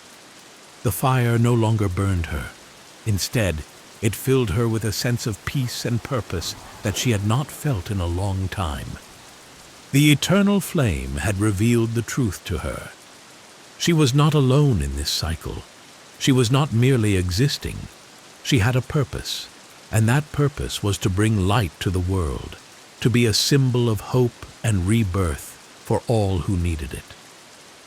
With a deep breath, Seraphina allowed the flames to consume her fully, her body dissolving into ash, her mind clear and focused. She was ready to be reborn. Chapter 4. The Ashes of the Past. For a long time there was only silence. Seraphina drifted in a place of pure light and warmth, her body no longer physical, but a part of the fire itself. She felt weightless, formless, yet at the same time she felt more alive than she ever had before. The memories of her past lives swirled around her, each one a part of her, but no longer a burden. She had let go of the doubts and fears that had once clouded her mind, and now, in the heart of the eternal flame, she felt a sense of clarity. The fire that had once consumed her now cradled her, holding her in its embrace as she prepared for her final rebirth. This time, she knew, would be different. This time, she would rise from the ashes, not just as a creature of fire, but as a being with purpose, with a clear understanding of who she was and what she was meant to do. The voice of the eternal flame, which had guided her through the fire, spoke to her once more, its tone filled with warmth and love. "Seraphina, child of the flame, it is time to rise." Seraphina felt a surge of energy course through her, the fire within her blazing to life once more. She had been reborn many times, but this time she felt different. She felt whole. With a deep breath, Seraphina opened her eyes. The world around her was a sea of ash and flame, the remnants of her old form scattered across the ground. But from the ashes, new life stirred. Seraphina felt the heat of the fire beneath her, the power of the eternal flame coursing through her veins. Slowly she began to rise, her body reforming from the ashes, her feathers glowing with the light of 1,000 suns. Her wings, once heavy and tired, now stretched wide and strong, their feathers shimmering with vibrant reds and golds. Her eyes, once clouded with doubt, now burned with the intensity of 1,000 lifetimes, filled with the wisdom of the ages. Seraphina had been reborn. She stood tall, her head held high, her heart filled with purpose. The flames of the eternal flame still burned within her, but now they were no longer a source of destruction. They were a source of life, of creation, and Seraphina knew that she was no longer just a creature of fire. She was a beacon of hope, a symbol of resilience, and she carried within her the power to bring light to the darkest of places. With a powerful beat of her wings, Seraphina soared into the sky, the wind rushing past her as she flew higher and higher, the flames of the eternal flame trailing behind her like a comet streaking through the heavens. She had been reborn, but this time she was not just rising from the ashes, she was rising for a purpose. Chapter 5. The Rebirth of the Phoenix. As Seraphina soared through the skies, the world below her stretched out in an endless expanse of mountains, forests, and rivers, each one teeming with life. The sun, which had once felt distant and cold, now shone brightly above her, its warmth filling her with a sense of peace and purpose. For the first time in centuries, Seraphina felt truly alive. She flew higher and higher, her wings cutting through the air like a blade through water, her heart pounding with the thrill of flight. The fire within her burned bright, not just with the heat of the eternal flame, but with the light of hope, of rebirth. As she flew, Seraphina thought of the world below, of the mortals who lived short, fleeting lives, never knowing the eternity of existence that she had been granted. But now, she understood that her purpose was not just to live for herself. Her purpose was to be a symbol for them, to remind them that no matter how dark the world became, there was always the promise of renewal, of a new beginning. With each beat of her wings, Seraphina felt the flames within her grow stronger, brighter. She could feel the power of the eternal flame coursing through her veins, filling her with a sense of clarity and purpose that she had never known before. She was not just a creature of fire. She was a force of creation, a beacon of light in a world that desperately needed it. As Seraphina flew through the sky, her glowing feathers leaving a trail of light behind her, she knew that she was ready to face whatever challenges lay ahead. She had been reborn, not just as a phoenix, but as a symbol of hope, of resilience. She was the phoenix, and her fire would never be extinguished.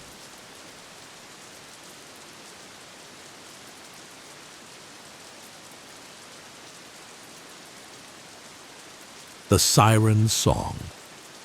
Chapter 1. The Sapphire Sea. Far beyond the horizon, where the ocean's depths were so profound that the sunlight barely pierced the waters, there was a place known to sailors only in whispered legends. It was called the Sapphire Sea, an expanse of water so vast and blue that the sky itself seemed to be born from it. Here, the waves were serene, yet beneath their tranquil surface, ancient secrets stirred, waiting for those brave or foolish enough to wander too close.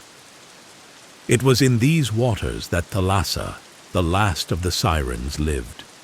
She was a creature of extraordinary beauty, her silver hair flowing like liquid moonlight, and her eyes the color of the sea at dusk, shifting from deep blue to pale turquoise. Her voice, though seldom heard by mortals, was said to possess a power so great that it could bend the wills of even the strongest men. Her song, a haunting melody that rose and fell like the waves, was capable of luring sailors to their doom, crashing their ships upon the jagged rocks that lay hidden beneath the surface. Thalassa had lived for centuries in the Sapphire Sea, her home a sunken temple long forgotten by the world above. The temple had once been a place of worship, where ancient sea gods were honored with offerings and prayers. Now it was Thalassa's sanctuary, a labyrinth of coral and stone filled with treasures lost to the ocean. Its halls were silent, save for the gentle echo of the sea and the soft hum of Thalassa's song as she wandered its depths. But despite the beauty and power of her voice, Thalassa felt an emptiness inside her, a loneliness that had grown over the centuries. She had once been part of a sisterhood of sirens, creatures who ruled the seas with their voices, but now she was the last. The others had vanished long ago, their fates unknown, leaving Thalassa alone in the depths of the ocean. She had sung her song to the winds and waves, hoping that one day her sisters might hear her call and return, but the ocean had remained silent, offering no answers. The sailors who passed through the Sapphire Sea spoke of her in fearful tones, calling her a temptress, a monster who lured men to their deaths. But Thalassa did not wish for their destruction. She sang because it was all she had left, a connection to a time when her voice had been a gift, a source of joy and creation. Now, it was a curse. On this day, as the sun dipped below the horizon, casting the sky in hues of pink and gold, Thalassa drifted near the surface of the water, her eyes scanning the horizon for any sign of a passing ship. The sea was calm, the waves gentle as they lapped against the shore of a nearby island, a place untouched by human hands. The world above was quiet, the only sounds the soft rustling of the wind and the distant cries of seabirds. Thalassa sighed, her heart heavy with the weight of centuries spent alone. She had lost track of how many ships had sailed through these waters, how many lives had been lost to her song. She no longer counted the wrecks that littered the ocean floor, their broken masts and shattered hulls a testament to the power of her voice. But for every ship that sank, Thalassa felt a piece of herself slipping away, lost to the depths along with the sailors who had been drawn to her. It had been years since the last ship had crossed her path. The mortals had grown wise, it seemed, learning to avoid the Sapphire Sea and its dangerous allure. They spoke of her in legends now, tales of a beautiful siren whose voice could enchant the strongest of men, but few dared to seek her out. And so, Thalassa had been left in silence, her song fading into the background of the ocean's eternal symphony. As the first stars began to appear in the darkening sky, Thalassa's heart ached with a familiar longing. She yearned for something more than this endless existence, more than the solitude of the sea. She longed for connection, for the companionship she had once known with her sisters, for the feeling of belonging that had been taken from her so long ago. But the sea offered no comfort, only the cold embrace of the deep and the weight of her isolation. With a soft sigh, Thalassa sank beneath the waves, her silver hair trailing behind her like a shimmering veil. The water closed over her head, and the world above faded from view, leaving only the soft glow of the ocean's depths. She swam through the sunken halls of her temple, her fingers trailing along the ancient stone walls as she moved through the familiar passages. In the center of the temple was a great chamber, its ceiling open to the sky above, allowing the moonlight to filter down through the water.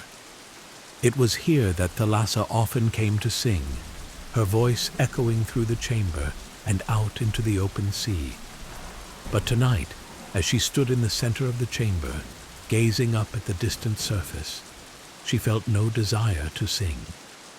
Her voice had brought her nothing but heartache, and she wondered, not for the first time, if it was better to remain silent, to let the ocean claim her voice as it had claimed so many other things. But even as the thought crossed her mind, Thalassa knew she could not stop singing. It was a part of her, woven into her very being, and without it, she would be lost. And so, with a heavy heart, Thalassa opened her mouth and let the first notes of her song escape into the water. The sound was soft at first, a gentle hum that rose and fell with the rhythm of the waves. But as Thalassa continued to sing, her voice grew stronger, filling the chamber with its haunting melody. The notes echoed through the temple, carrying with them the weight of centuries of longing and sorrow, a song of loss and love, of hope and despair. The water around her seemed to shimmer with the sound, the currents dancing to the rhythm of her song as it spread out into the open sea. It was a song for the lost, for those who had wandered too far from home, and for the sailors who had been drawn to their doom by her voice. But it was also a song for herself, a way to release the pain that had built up inside her over the years, to let the ocean carry her sorrows away. As she sang, Thalassa closed her eyes and let herself drift in the water, her body weightless as she surrendered to the music. The world around her faded, leaving only the sound of her voice and the gentle pull of the sea. For a moment, it felt as though the ocean itself was listening, as though the waters around her were holding their breath, waiting for the next note to fall from her lips. It was a feeling Thalassa had not known in a long time, a sense of connection to the world around her, as if her song was reaching out to something beyond herself. And then, through the silence that followed her final note, Thalassa heard something she had not expected. A voice. Chapter 2. The Shipwreck Survivor. Thalassa's eyes snapped open, her heart racing as the sound of the voice echoed through the water. It was faint, barely audible above the gentle lapping of the waves, but it was unmistakably a human voice. She froze, her body tensing as she listened, her sharp ears picking up the distant sound of someone calling out. For a moment, Thalassa wondered if she was imagining it. It had been so long since she had heard a voice other than her own, so long since a mortal had ventured into her waters. But as the voice grew louder, more insistent, she knew it was real. Someone was out there. Without hesitation, Thalassa swam toward the surface, her movements swift and graceful as she cut through the water. Her heart pounded in her chest, a mixture of excitement and fear coursing through her veins. Who could it be? A shipwreck survivor, perhaps? Or a sailor who had wandered too close to the dangerous waters of the Sapphire Sea? And why had they not been drawn to their doom by her song? As she broke through the surface of the water, Thalassa scanned the horizon, her eyes searching for any sign of a ship or a man adrift in the waves. The night was quiet, the moon casting a soft glow over the ocean, but in the distance she saw something. A small figure clinging to a piece of driftwood, their body bobbing up and down in the gentle swell of the waves. Thalassa's heart skipped a beat as she swam toward the figure, her curiosity piqued. It had been years since a mortal had come so close to her domain, and she couldn't help but wonder what had brought this man to her waters. As she drew closer, Thalassa could see that the man was barely conscious, his head lolling to one side as he clung weakly to the driftwood. His clothes were torn and soaked with seawater, and his skin was pale, as if he had been adrift for days. But despite his weakened state, there was a quiet strength in the way he held on, a determination that intrigued Thalassa. Without thinking, she reached out and placed a hand on his shoulder, her touch as gentle as the caress of the sea. The man stirred, his eyes fluttering open as he gazed up at her with a mixture of confusion and awe. For a moment, he said nothing, his breath coming in shallow gasps as he tried to make sense of what he was seeing. Thalassa's silver hair shimmered in the moonlight, her eyes glowing softly as she gazed down at the man. She could see the fear in his eyes, the uncertainty that came with finding oneself in the presence of a creature from legend. But she could also see something else, a spark of recognition, as if the man knew who she was, or at least what she was. "You," the man whispered, his voice hoarse from exhaustion. "You're real." Thalassa smiled softly, her fingers trailing through the water as she watched him. "I am as real as the sea itself," she replied, her voice a soothing melody that seemed to calm the man's racing heart. "But you, mortal, are far from home."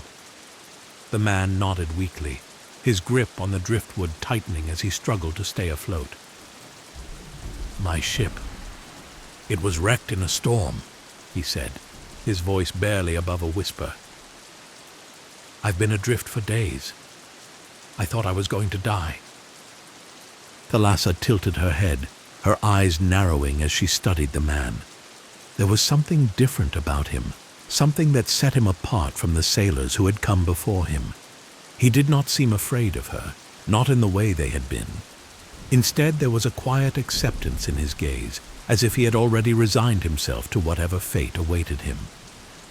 "And yet, you did not perish," Thalassa said softly, her voice thoughtful.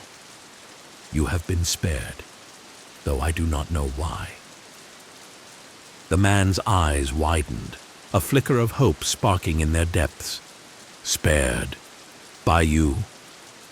Thalassa hesitated, her gaze drifting out to the horizon as she considered his question. She had not meant to spare him. Her song had always lured sailors to their deaths, drawing them toward the jagged rocks that lay hidden beneath the surface of the sea.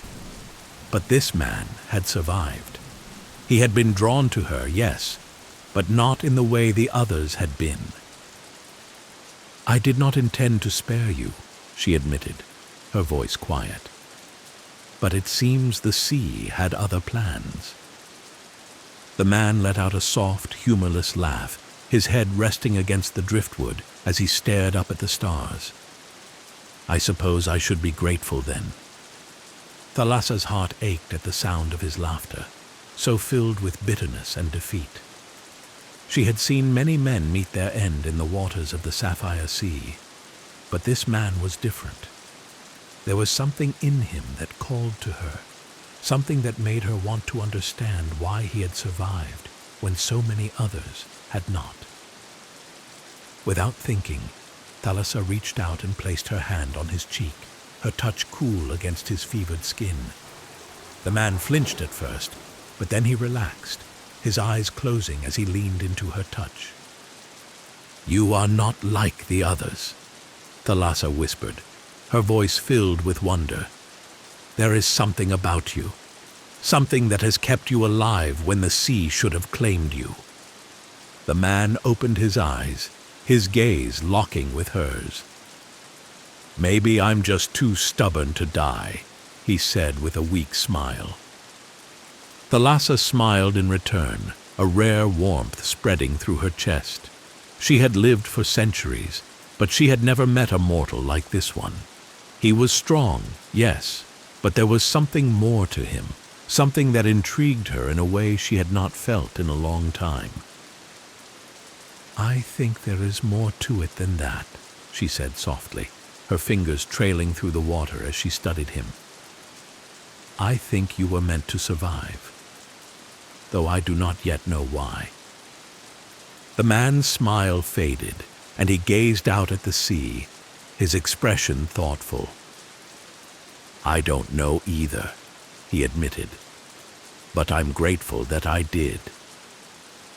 Thalassa's heart stirred at his words, and for the first time in centuries, she felt a flicker of hope.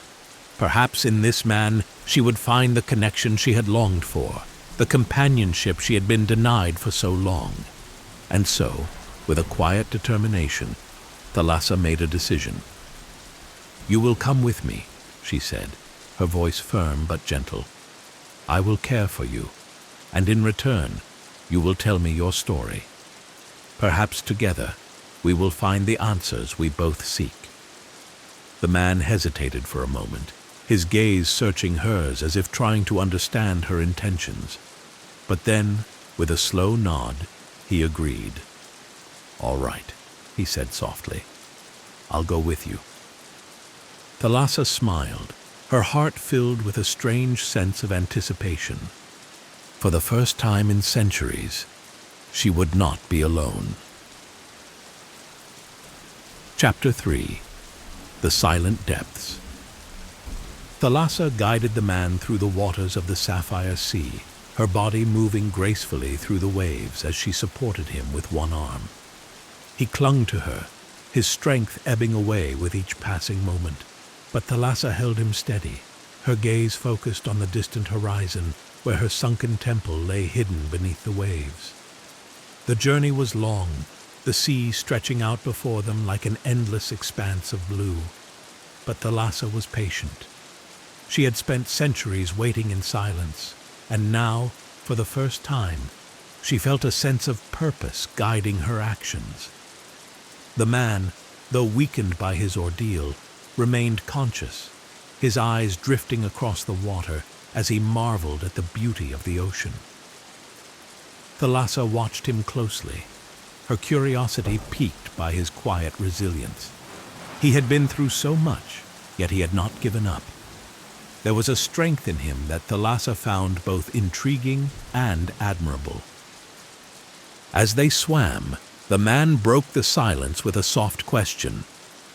"What are you—" Thalassa paused, her gaze shifting to meet his. She had been asked this question many times before, though the answer had never truly satisfied those who had asked it. "I am a siren," she said simply, her voice carrying the weight of centuries. The man nodded slowly, his brow furrowing in thought. "I've heard stories about sirens. They say your song lures men to their deaths." Thalassa's heart tightened at his words, and she looked away, her gaze focusing on the distant waves. "The stories are true," she admitted quietly. "My voice has brought many men to their end." The man was silent for a moment, his eyes studying her with a mixture of curiosity and sympathy. "But not me," he said softly. Thalassa glanced at him, her heart aching with a strange mixture of guilt and relief. "No," she whispered, "not you." The man's gaze softened, and he reached out to touch her arm, his fingers brushing against her cool skin. "Why?" Thalassa hesitated, unsure of how to answer. She had never spared a mortal before, had never questioned the power of her song. But this man, there was something about him that had made her hesitate, something that had stayed her hand. "I don't know," she admitted, her voice barely audible above the sound of the waves. "But I intend to find out." The man nodded, his hand falling away as he turned his gaze back to the sea. "I'm grateful," he said softly. "For whatever reason, I'm grateful to be alive." Thalassa's heart swelled at his words, and she felt a flicker of warmth spread through her chest. She had spent so long feeling disconnected from the world, from the mortals who wandered through it. But now, with this man at her side, she felt something she had not known in centuries. Hope. As they neared the temple, the waters around them began to glow with a soft, ethereal light. The man's eyes widened in awe as he took in the sight, his breath catching in his throat. "What is this place?" he asked, his voice filled with wonder. Thalassa smiled softly, her gaze drifting over the familiar landscape. "This is my home," she said, "a temple, long forgotten by the world above. It is a place of peace, a sanctuary beneath the waves." The man gazed at the temple with wide eyes, his voice barely a whisper. "It's beautiful." Thalassa's heart swelled with pride at his words, and she led him toward the entrance, her body moving gracefully through the water as they descended into the depths. The temple was a labyrinth of stone and coral, its halls filled with treasures lost to the sea. Sunlight filtered down through the water, casting a soft golden glow over the ancient stone walls. The man gazed around in awe, his eyes wide as he took in the beauty of the underwater sanctuary. Thalassa guided him through the halls, her hand resting gently on his shoulder as she led him to a small chamber near the heart of the temple. The room was simple, its stone walls adorned with coral and seashells, and in the center was a bed of soft seaweed woven together into a comfortable nest. "Rest here," Thalassa said softly, her voice filled with warmth. "You are safe now." The man nodded, his eyes heavy with exhaustion as he lowered himself onto the bed. Thalassa watched him closely, her heart filled with a strange mixture of protectiveness and curiosity. She had never felt this way about a mortal before, had never cared for one as she cared for him. As the man drifted off to sleep, his breath evening out into a soft, steady rhythm, Thalassa settled herself at the edge of the chamber, her gaze lingering on him. She did not know why she had spared him, did not understand the strange connection she felt to him. But she knew one thing for certain. He had come into her life for a reason, and she intended to discover what that reason was. For now, though, she would let him rest. And in the quiet depths of the temple, Thalassa sang a soft lullaby, her voice filled with a gentle warmth as it echoed through the halls and out into the open sea. Chapter 4. The Truth of the Song. Tears filled Thalassa's eyes, and she turned to Callum, her voice trembling with the weight of her emotions. "I've spent so long thinking that my song was the only thing that tied me to the world," she whispered, her hand tightening around his. "The only thing that made me real, that gave me purpose. But I never wanted it to be this way. I never wanted it to cause so much pain." Callum's eyes softened, his thumb gently stroking the back of her hand. "You're not defined by the past, Thalassa," he said softly. "We can't always choose how we're shaped by the world, but we can choose how we move forward. You don't have to carry this burden alone anymore." Thalassa's heart twisted at his words, a deep ache she hadn't allowed herself to feel in centuries breaking free. She had always thought of her song as a curse, a cruel power inherited from her kind, one that had left her isolated and consumed by guilt. Yet here was a man who looked at her not with fear or judgment, but with understanding. A man who saw more than the siren who had lured so many to their doom. Her gaze drifted out over the sea, its surface glowing in the fading light of the setting sun. The horizon seemed endless, the line between sky and water blurred as the colors of dusk deepened into twilight. For centuries, she had watched that same horizon, hoping for something she couldn't quite name, a longing that had never been fulfilled. But now, with Callum beside her, she felt something different, the stirrings of hope, of a future that could be different from the one she had known. "I don't know if I can change," she said quietly, her voice thick with uncertainty. "I've spent so long being what I am. What if I don't know how to be anything else?" Callum was quiet for a moment, his gaze never leaving hers. When he finally spoke, his voice was steady, filled with a calm certainty that wrapped around her like a warm embrace. "You already are more," he said. You've been more since the moment you chose to save me instead of letting me drown. You're not defined by your song, Thalassa. You're defined by the choices you make, and you chose to spare me." Thalassa looked at him, the depth of his words sinking into her heart. Could it really be that simple? Could the weight of centuries of guilt be lifted by a single act of kindness, by a choice she hadn't even realized she was capable of making? She had always believed that her song was an inescapable part of her, a force that bound her to the sea and its deadly call. But now, with Callum by her side, she began to wonder if she had the power to change that fate. The thought was both terrifying and exhilarating. She took a deep, shaky breath, her hand still clasped in Callum's. "I don't want to hurt anyone else," she whispered. "I don't want to be the reason for more suffering. But I don't know how to stop." Callum's grip tightened, his eyes filled with quiet determination. "We'll figure it out," he said firmly. "Together. You don't have to face this alone anymore." Thalassa's heart swelled at his words, and for the first time in centuries, she felt the heavy weight of loneliness begin to lift. Callum's presence, his belief in her, had awakened something within her, a possibility she hadn't allowed herself to hope for. She had always believed that her song was her curse, but perhaps, with Callum's help, it could become something more. The silence between them stretched, comfortable and filled with unspoken understanding. The sun had dipped below the horizon, and the stars were beginning to twinkle in the sky above, their soft glow reflecting on the surface of the water. The world around them was quiet, as if the sea itself was holding its breath, waiting for what would come next. Thalassa glanced at Callum, her voice soft as she spoke. "Will you stay with me?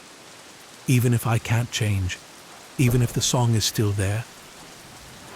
Callum smiled, his expression warm and unwavering.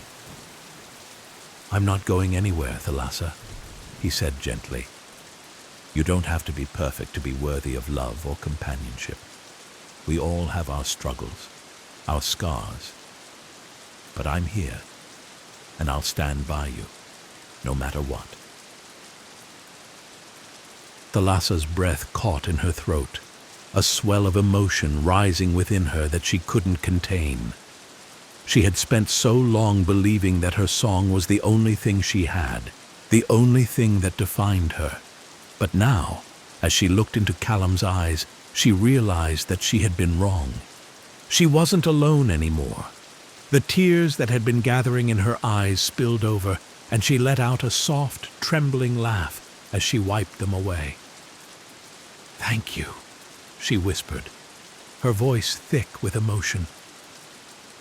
"I don't deserve this, but thank you."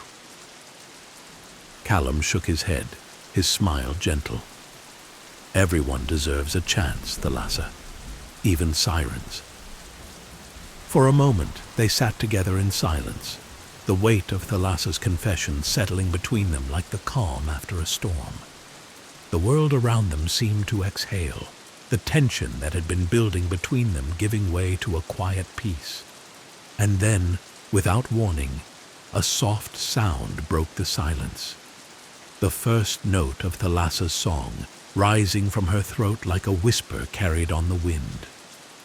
She froze, her heart hammering in her chest as the familiar melody filled the air, haunting and beautiful. It was the song she had sung so many times before, the song that had lured sailors to their deaths. But this time, it was different. This time, there was no malice, no deadly intent behind the notes. It was a song of sorrow, of loss, and of longing. Thalassa's eyes widened in fear, her hand flying to her throat as if to stop the sound. But Callum reached out, his fingers gently brushing against her arm. "It's okay," he said softly. "Let it out." Thalassa hesitated, her heart pounding as the song continued to spill from her lips. It was quieter now, softer, but it was still there, the melody weaving through the air like a gentle breeze. For the first time in centuries, Thalassa let herself sing, truly sing, without fear of what her voice might do. The song rose and fell like the waves of the ocean, its haunting melody carrying with it the weight of all the sorrow and guilt she had held on to for so long. And as she sang, something incredible happened. The sea, once still and silent, began to stir. The water around them shimmered, its surface glowing with an ethereal light as if the ocean itself was responding to her song. The waves danced to the rhythm of the melody, their gentle movements carrying the music out into the open sea. Thalassa's voice wavered, her heart racing as she realized what was happening. This was not the deadly call that had lured so many to their doom. This was something different, something beautiful. The song was changing. Callum watched in awe as the ocean came alive around them, his eyes wide with wonder. "Thalassa," he whispered, his voice filled with amazement. It's beautiful." Tears filled Thalassa's eyes as the last notes of her song echoed across the water, the melody fading into the night. The sea grew still once more, its surface glowing softly in the light of the stars. For a long moment, Thalassa and Callum sat in silence, the weight of what had just happened settling between them. Thalassa's heart was pounding, her breath coming in shallow gasps as she tried to make sense of what she had just done. Her song had changed. She had changed. Callum turned to her, his voice soft and filled with wonder. "You're not a monster, Thalassa," he said gently. "You never were. You just needed to find your true voice." Thalassa's breath caught in her throat, her heart swelling with emotion as his words sank in. She had spent so long believing that her song was a curse, that it was something dark and destructive. But now, as she looked out over the shimmering sea, she realized that her song was not meant to bring death. It was meant to bring life. With a shaky breath, Thalassa turned to Callum, her voice barely above a whisper. "Thank you," she said, her words filled with gratitude. "Thank you for helping me see that." Callum smiled, his eyes shining with warmth. "You helped yourself, Thalassa. I was just here to remind you of who you really are."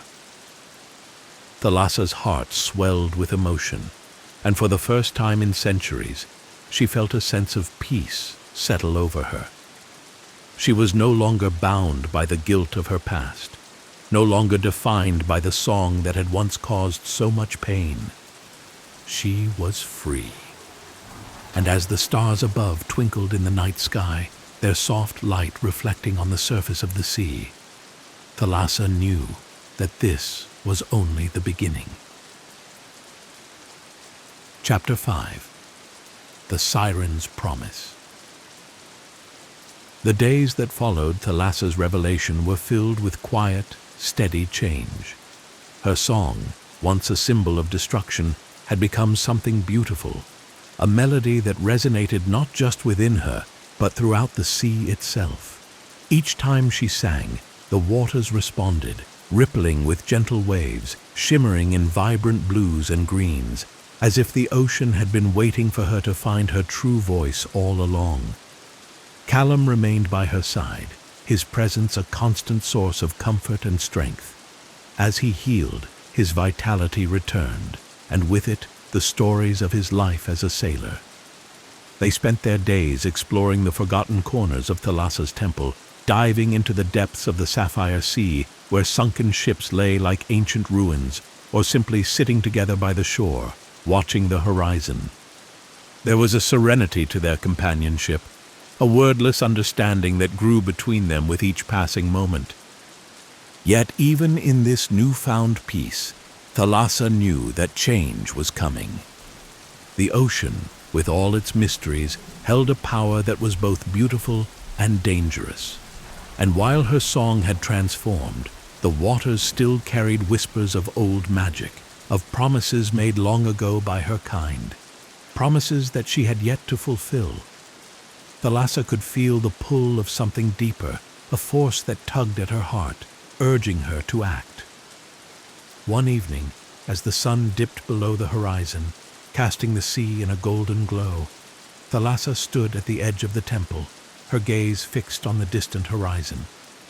Callum sat beside her, his hand resting gently on her arm, but tonight there was a quiet tension in the air. "Something's troubling you," he said softly, his voice breaking the silence between them. Thalassa nodded, her expression distant as she stared out over the water. "There's something I need to do," she admitted, her voice low. "Something I've been avoiding for a long time." Callum turned to her, concern flickering in his eyes. "What is it?" Thalassa hesitated, her heart heavy with the weight of her unspoken words. "My song. It carries with it a promise," she said slowly, her voice filled with a quiet sadness. "A promise to the sea itself. For centuries, I've sung to the waters, luring men to their deaths, not because I wanted to, but because it was the way of my kind. The sirens were bound to the ocean's will, and through our song, we kept its power alive." Callum frowned, his grip tightening on her arm. "But you've changed that," he said firmly. "You've found a new song, one that doesn't bring death." Thalassa nodded, but her gaze remained troubled. "Yes, but the sea is ancient, and its memory is long. It remembers the promises we made, the oaths we swore as sirens. And now, with my sisters gone, I am the last. The sea still calls to me, Callum. It still expects something in return." Callum was silent for a moment, his brow furrowed in thought. "What does it want from you?" he asked quietly. Thalassa shook her head, her silver hair catching the light of the setting sun. "I don't know," she admitted, "but I can feel its pull. It's growing stronger, as if the ocean itself is reminding me of my duty." Callum's eyes searched hers, filled with a mixture of concern and determination. "You don't have to answer that call," he said softly. "You've already broken the cycle. You're free." Thalassa smiled sadly, her heart aching with the weight of his words. "I want to believe that," she whispered. "But I'm still bound to the ocean, Callum. I always have been. Even with this new song, I can't deny the magic that flows through me. The sea will always be a part of me." Callum was quiet for a moment, his hand still resting on her arm as he considered her words. Then, with a deep breath, he turned to face her fully, his expression resolute. "Then we'll face it together," he said firmly. "Whatever the sea wants from you, we'll face it, and we'll figure out a way to set you free." Thalassa's heart swelled with emotion, her chest tight as she gazed at him. He had given her something she had never thought possible: hope. For centuries, she had believed herself trapped in a cycle of destruction, bound to the will of the ocean and its deadly call. But now, with Callum beside her, she felt a glimmer of possibility, the chance for a future that was different from the one she had known. With a soft, trembling breath, Thalassa nodded. "Thank you," she whispered, her voice filled with gratitude. "I don't know what I would have done without you." Callum smiled, his eyes warm as he reached out to brush a strand of hair from her face. "You would have found your way," he said gently. "You're stronger than you think, Thalassa. You just needed someone to remind you of that." Thalassa's breath caught in her throat, and for a moment she allowed herself to simply feel the warmth of Callum's presence, the quiet strength of his belief in her, and the steady rhythm of the sea lapping at the shore. But even as the peace of the moment settled around them, the pull of the ocean remained. Chapter 6. The Ocean's Demand. The following days were filled with an uneasy quiet. Thalassa could feel the tension building in the air, the weight of the ocean's call growing heavier with each passing moment. She had hoped that, with Callum's help, she could find a way to escape the pull of the sea, to free herself from the ancient magic that bound her. But the ocean was relentless. It was on a quiet evening, when the moon hung high in the sky, casting a pale glow over the water, that the sea finally made its demand. Thalassa and Callum were sitting on the shore, their feet buried in the cool sand, when the waves began to shift. At first it was subtle, a gentle stirring beneath the surface, as if the ocean were waking from a deep slumber. But then the waves grew larger, crashing against the rocks with a force that sent sprays of water high into the air. Thalassa rose to her feet, her heart pounding in her chest as she stared out at the turbulent sea. The water was dark, its surface churning with an energy that felt ancient and powerful, and Thalassa could feel the pull of its magic deep within her. "The sea is calling," she whispered, her voice trembling. Callum stood beside her, his hand reaching out to steady her as the waves crashed against the shore. "What does it want?" he asked, his voice filled with concern. Thalassa closed her eyes, her mind reaching out to the ocean, trying to understand its demand. The magic of the sea flowed through her, its voice filling her mind with a single, clear message. "It wants me to return," she said softly, her heart heavy with the weight of the words. "It wants me to fulfill the promise of my kind. The Siren swore to keep the balance of the ocean, to protect its power, and now that I am the last, the ocean is calling me to fulfill that promise." Callum's eyes widened, his grip tightening on her arm. "What does that mean? What will happen if you answer the call?" Thalassa shook her head, her heart pounding. "I don't know," she admitted. "But I can feel it pulling me, Callum. It's stronger than anything I've ever felt before." Callum's expression hardened, his jaw set in determination.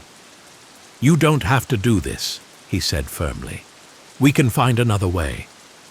Thalassa turned to him, her eyes filled with both gratitude and sorrow. "The ocean is a part of me," she whispered. "It always has been. I can't ignore its call forever."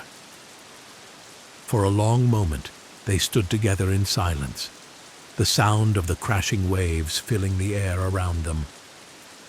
Callum's gaze was steady, his eyes filled with a quiet strength that gave Thalassa the courage she needed to face what was to come. "Whatever happens," Callum said softly, "I'm with you." Thalassa nodded, her heart swelling with emotion as she turned her gaze back to the sea. The water was waiting, its power pulsing in time with her heartbeat, and Thalassa knew that the moment had come. With a deep breath, she stepped forward, her feet sinking into the cool sand as she waded into the water. The waves lapped at her legs, gentle at first, but as she moved deeper into the ocean, the pull of the water grew stronger, tugging her toward the depths. Callum followed her into the water, his hand never leaving hers as they moved together into the sea. The water was cold, its touch sharp against their skin, but Thalassa felt a strange sense of peace settling over her as they moved farther from the shore. The ocean was calling her home. As they reached the deeper waters, Thalassa paused, her heart racing as she turned to face Callum. The moonlight reflected off the surface of the water, casting a soft glow over his face, and Thalassa felt a pang of sorrow in her chest. "This might be goodbye," she whispered, her voice trembling with emotion. Callum's eyes softened, and he reached out to cup her face in his hands, his touch warm against her cool skin. "I don't believe in goodbyes," he said gently. "Not for us." Thalassa's breath caught in her throat, tears welling in her eyes as she leaned into his touch. "Thank you," she whispered, "for everything." Callum smiled, his eyes filled with warmth and love.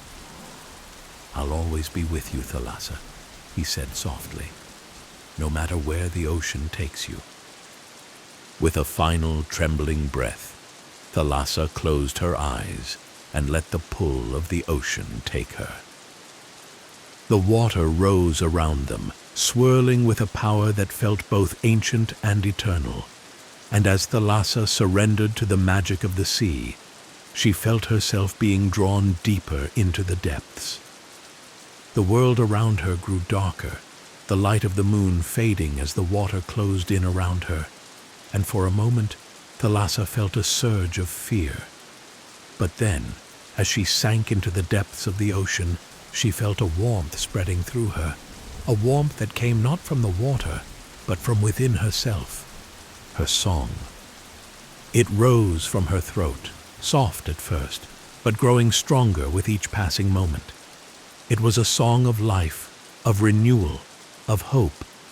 It was a song that carried with it the power of the ocean, the magic of the sea, and the love she had found with Callum. And as the song filled the water around her, the ocean responded. The waves stilled, the turbulence subsiding as the sea embraced her song, and for the first time in centuries, Thalassa felt truly free. She had fulfilled her promise. She had found her voice. And as the ocean carried her song out into the world, Thalassa knew that she was no longer bound by the past. She was the last siren, but she was not alone. She was free. Epilogue. A New Beginning. The sun rose over the horizon, casting a golden glow over the calm waters of the sapphire sea. The world was quiet, the only sound the gentle lapping of the waves against the shore. Callum stood at the water's edge, his gaze fixed on the horizon, a soft smile playing on his lips. The sea was calm, its surface shimmering in the early morning light, and for the first time in a long while, Callum felt at peace. Thalassa was gone, but her song remained.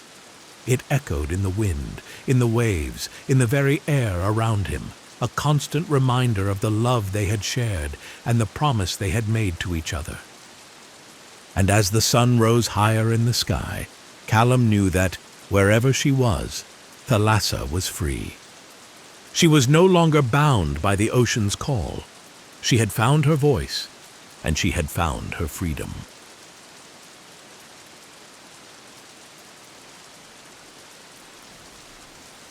The Griffin's Feather. Chapter 1. The Winds of the North. The winds of the northern highlands were fierce and unrelenting, sweeping down from the ice-capped peaks with a biting cold that chilled the bones of all who dared to cross the desolate plains. In the heart of these winds, nestled between the towering mountains, stood the ancient citadel of Erenwyn, a fortress long abandoned by men, but still standing as a silent testament to an age of legend. It was said that Erenwyn had once been the domain of the Griffins, majestic creatures, part eagle, part lion, who ruled the skies with grace and power. Their wings spanned the heavens, and their sharp talons could tear through stone. The Griffins had once been guardians of the north, protectors of the ancient world's secrets. But like many of the magical creatures that once roamed the earth, the Griffins had vanished, leaving behind only the echoes of their former glory. But there was one Griffin that remained, though few knew of its existence. His name was Zephyros, and he was the last of his kind. Zephyros had lived for centuries, watching over the citadel of Erenwyn from his perch high in the mountains. His feathers were the color of molten gold, shimmering in the sunlight like liquid fire, and his eyes, deep and wise, were the color of the stormy skies he so often soared through. His wings, vast and powerful, carried him effortlessly through the winds, and his heart, though weary from the weight of loneliness, still beat with the strength of a creature born to rule the skies. For years, Zephyros had flown alone, his once mighty race now nothing more than a memory carried on the wind. He had watched as the world below changed, as men built kingdoms, fought wars, and forgot the ancient ways. The magic that had once flowed through the earth had faded, and with it the Griffins, who had been bound to the magic of the land, had disappeared. Zephyros had remained, though he did not know why. He had outlived his purpose, the days of guarding the north long gone, and yet he could not leave Erenwyn, the last remnant of his kind's legacy. The winds still called to him, their voices filled with whispers of the past, but they brought him no comfort. The weight of his solitude pressed down on him like the heavy clouds that gathered in the skies above, and though he soared through the heavens with the grace of a creature born to fly, his heart was heavy. One evening, as the sun dipped below the horizon, casting the sky in hues of orange and red, Zephyros perched on the edge of a craggy cliff, his sharp eyes scanning the plains below. The wind whipped through his feathers, carrying with it the distant sound of thunder from a storm brewing far to the east. Zephyros inhaled deeply, the scent of rain filling his lungs, and for a moment he felt a flicker of peace. But then, on the wind, came something else, a sound that made Zephyros stiffen, his keen ears twitching as he strained to listen. It was the sound of footsteps, human footsteps. Zephyros narrowed his eyes, his feathers ruffling as he listened more closely. It had been years since a human had dared to venture this far into the northern highlands. Most knew better than to challenge the winds and the bitter cold, and those who didn't rarely survived. But these footsteps were steady, determined, as if the person walking knew exactly where they were going. Curious, Zephyros spread his wings and leapt into the air, his powerful body cutting through the wind as he soared over the edge of the cliff. He flew low, his sharp eyes scanning the ground below, until he spotted a lone figure moving steadily across the rocky plains. It was a man, cloaked in furs to guard against the cold, his hood pulled low over his face. He carried a staff, and his steps, though slow, were sure, as if he had walked this path many times before. Zephyros circled above him, his golden feathers gleaming in the fading light. The man did not look up, did not seem to notice the griffin soaring overhead, but Zephyros could sense something different about him. There was a weight to the man's presence, a power that hummed just beneath the surface, though it was not the magic that Zephyros remembered from the old days.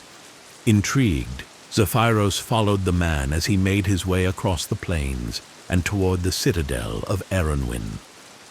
The fortress loomed in the distance, its tall spires and crumbling walls silhouetted against the darkening sky, and Zephyros could not help but wonder what business this man had in a place so long forgotten by the world. As the man approached the citadel's gates, Zephyros swooped low, landing on a nearby ledge where he could watch without being seen. His sharp talons dug into the stone, and his golden eyes narrowed as the man paused at the entrance to the citadel. The man raised his head, pulling back his hood to reveal a face weathered by time and travel. He was older than Zephyros had expected, his hair streaked with gray, but there was a strength in his eyes that spoke of experience. The man reached out with his staff, tapping it against the stone archway of the citadel's gate. To Zephyros's surprise, the gate, which had stood sealed for centuries, began to creak open, the heavy stone doors grinding against the earth as they swung wide. The man stepped inside, disappearing into the shadows of the citadel. Zephyros's heart raced, a sense of foreboding settling over him. There was something about this man, something that Zephyros could not quite place, but it made his feathers bristle with unease. For the first time in years, Zephyros felt a surge of something he had thought long buried, a sense of purpose. With a powerful beat of his wings, Zephyros took to the sky, following the man into the heart of the citadel. Chapter 2. The Forgotten Citadel. The inside of Erynwen was just as Zephyros remembered it, a maze of crumbling stone walls, long-forgotten chambers, and ancient relics covered in dust and cobwebs. The air was thick with the scent of decay and the faint echo of the past. But beneath it all, there was still a lingering trace of the magic that had once flowed through the citadel. Zephyros flew silently through the high archways of the fortress, his sharp eyes following the man as he made his way deeper into the citadel. The man moved with purpose, his footsteps echoing off the stone floors, but he did not seem in a hurry. It was as if he knew exactly where he was going, as if he had been here before. The thought made Zephyros uneasy. No human had set foot in Erynwen for centuries, at least none who had survived to tell the tale. The fortress had been abandoned long before the magic of the world had begun to fade, and the Griffins, who had once called it home, had left behind nothing but silence. But this man was different. Zephyros watched from the shadows as the man descended a long, winding staircase that led into the lower chambers of the citadel. The stairs were steep and narrow, carved into the stone itself, and as the man reached the bottom, Zephyros could feel a change in the air. The magic here was stronger, more concentrated, as if the heart of the citadel still held the power of the old world. Zephyros's feathers ruffled, and his golden eyes gleamed in the dim light as he watched the man approach a large circular chamber at the end of the corridor. The chamber was massive, its walls lined with ancient runes that glowed faintly in the darkness. At the center of the room stood a pedestal, and on that pedestal lay something that made Zephyros's heart race. A single golden feather. It was large and beautiful, shimmering with an ethereal light that seemed to pulse with the rhythm of the earth itself. Zephyros recognized it immediately. It was a griffin's feather. Not just any griffin's feather, but one from his own kind, from a time long before the magic had begun to fade. The man approached the pedestal, his staff clutched tightly in his hand, and Zephyros felt a surge of protectiveness rise within him. That feather was more than just a relic. It was a symbol of his people, of the ancient power they had once wielded. It was a piece of his past, and the thought of a human taking it filled him with a fierce, primal anger. Before the man could reach the pedestal, Zephyros spread his wings and let out a mighty screech, his voice echoing through the chamber like thunder. The man froze, his head snapping up in surprise as Zephyros swooped down from the shadows, his golden feathers gleaming in the dim light. Zephyros landed in front of the pedestal, his massive wings outstretched, his sharp talons digging into the stone floor. His eyes blazed with fury as he glared at the man, his beak snapping in warning. The man did not move, but his eyes widened in awe as he took in the sight of the griffin standing before him. "You," the man breathed, his voice filled with wonder. "You're real." Zephyros let out another screech, his feathers ruffling as he took a step forward, his gaze fixed on the man. "Who are you?" he growled, his voice low and dangerous. "And what do you want with the feather?" The man hesitated for a moment, his gaze flickering to the feather on the pedestal before returning to Zephyros. "My name is Maelor," he said slowly, his voice steady despite the tension in the air.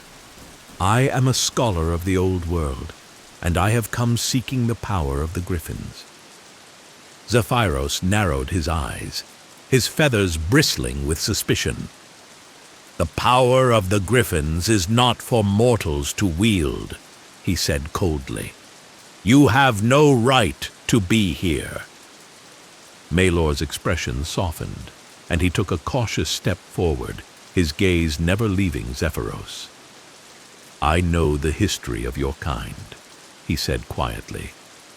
I know that the Griffins were the guardians of the North, protectors of the magic that once flowed through the land. But the world has changed, and the magic has faded. The balance is broken, and I believe that the Griffins hold the key to restoring it. Zephyros's heart pounded in his chest, his mind racing. Could it be true? Could the Griffins really be the key to restoring the magic that had been lost? He had long suspected that the disappearance of his kind was tied to the fading of the world's magic, but he had never imagined that a human would come seeking their power. But even if Maelor's intentions were pure, the thought of a mortal wielding the power of the Griffins was dangerous. The magic of his kind was ancient and powerful, and in the wrong hands, it could bring destruction rather than salvation. You seek what you do not understand, Zephyros said, his voice low and filled with warning. The magic of the Griffins is not something to be taken lightly. It is a force older than the world itself, and it has the power to shape the fate of the earth. If you take that feather, you may unleash something far more dangerous than you can comprehend. Maelor's gaze remained steady, his expression unwavering. I understand the risks, he said quietly. But I also understand that the world is dying. The magic that once sustained it is fading, and if we do nothing, it will be lost forever. I seek the feather not for power, but for hope. Hope that we can restore the balance and save what remains of the old world. Zephyros studied him for a long moment, his heart conflicted. He could sense the truth in Maelor's words, the sincerity of his intentions, but the weight of the decision lay heavily on him. The feather was more than just a relic. It was a symbol of his kind's legacy, a piece of their magic that had survived the passage of time. Could he really trust a human with such a powerful artifact? Zephyros's gaze flickered to the feather, its golden light shimmering softly in the darkness. The magic that pulsed within it was still strong, still alive, and Zephyros could feel its connection to the earth, to the winds that had carried his kind through the skies. With a deep breath, Zephyros turned back to Maelor, his eyes filled with a quiet determination. If you truly wish to restore the balance, Zephyros said slowly, then I will help you. But know this, the power of the Griffins is not something to be taken lightly. You must be prepared to face the consequences of wielding it. Maelor nodded, his expression solemn. I understand, he said quietly, and I am ready. Zephyros let out a soft sigh, his feathers settling as he stepped aside, allowing Maelor to approach the pedestal. The man moved slowly, his steps careful and deliberate, as he reached out to take the golden feather in his hand. As Maelor's fingers closed around the feather, a surge of magic pulsed through the air, sending a shockwave of energy rippling through the chamber. Zephyros's feathers ruffled, and his heart raced as he felt the power of the feather awaken, its ancient magic stirring to life. Maelor's eyes widened in awe as the feather glowed brighter, its light filling the chamber with a golden radiance. He held the feather gently, as if cradling a fragile piece of the past, and for a moment the air was thick with the weight of history. Zephyros watched in silence, his heart heavy with a mixture of hope and trepidation. The power of the Griffins had been awakened, and with it, the fate of the world would be decided. Chapter 3. The Winds of Change. The journey back from the citadel of Erenwyn was slow and cautious. Maelor, the golden feather carefully tucked into a pouch at his side, walked alongside Zephyros as they crossed the windswept plains of the northern highlands. The air was cold and biting, but there was a strange sense of warmth between the two, an unspoken understanding that had formed between Griffin and man. Zephyros, who had spent centuries alone, flying through the skies without purpose, now found himself filled with a sense of anticipation. The magic of the feather hummed faintly in the air, its power like a heartbeat that resonated with the land itself. Though he had been wary of Maelor's intentions at first, Zephyros could not deny the shift in the world around them. The winds, which had once howled with fury, seemed calmer now, carrying with them the faint whispers of the ancient magic that still lingered in the earth. As they traveled, Zephyros and Maelor spoke little, their focus on the task that lay ahead. Maelor had told Zephyros of his plan, to take the feather to the Council of the Old World, a group of scholars and mages who had dedicated their lives to preserving the remnants of the ancient magic. Together, they would attempt to unlock the feather's full power and use it to restore the balance that had been lost. But Zephyros knew that the journey would not be easy. The northern highlands were treacherous, filled with dangers both natural and magical, and though the feather's power had been awakened, there were still many who would seek to claim it for their own. As they reached the edge of the highlands, the land began to change. The rocky plains gave way to dense forests, their towering trees swaying gently in the wind. The air here was different, heavier with the scent of pine and earth, and Zephyros could feel the presence of life all around them. It was in this forest that they encountered their first obstacle. As they made their way through the trees, Zephyros's sharp ears picked up the faint sound of movement, the soft rustle of leaves, the crack of a twig. He froze, his golden eyes narrowing as he scanned the forest around them. "We're being watched," Zephyros growled, his voice low and dangerous. Maelor stopped in his tracks, his hand instinctively moving to the staff at his side. "Who is it?" he asked quietly, his gaze darting nervously through the trees. Zephyros spread his wings, his feathers bristling as he let out a low, rumbling growl. Bandits, perhaps, or worse. Before Maelor could respond, a group of figures emerged from the shadows of the trees, their faces hidden behind masks and their weapons glinting in the dim light. There were at least a dozen of them, their eyes fixed on the pouch at Maelor's side, where the golden feather lay hidden. "Hand over the feather!" one of the masked figures demanded, their voice cold and sharp. "And we'll let you live!" Maelor's grip tightened on his staff, but he did not move. "The feather is not yours to take," he said calmly. "It belongs to the Griffins, and it is under their protection." The masked figure let out a harsh laugh, their eyes gleaming with malice. "The Griffins are gone," they sneered. "All that remains is their power, and that power belongs to whoever is strong enough to claim it." Zephyros let out a fierce screech, his wings snapping open as he stepped forward, his sharp talons digging into the earth. "The power of the Griffins is not for thieves and cowards," he growled, his voice filled with fury.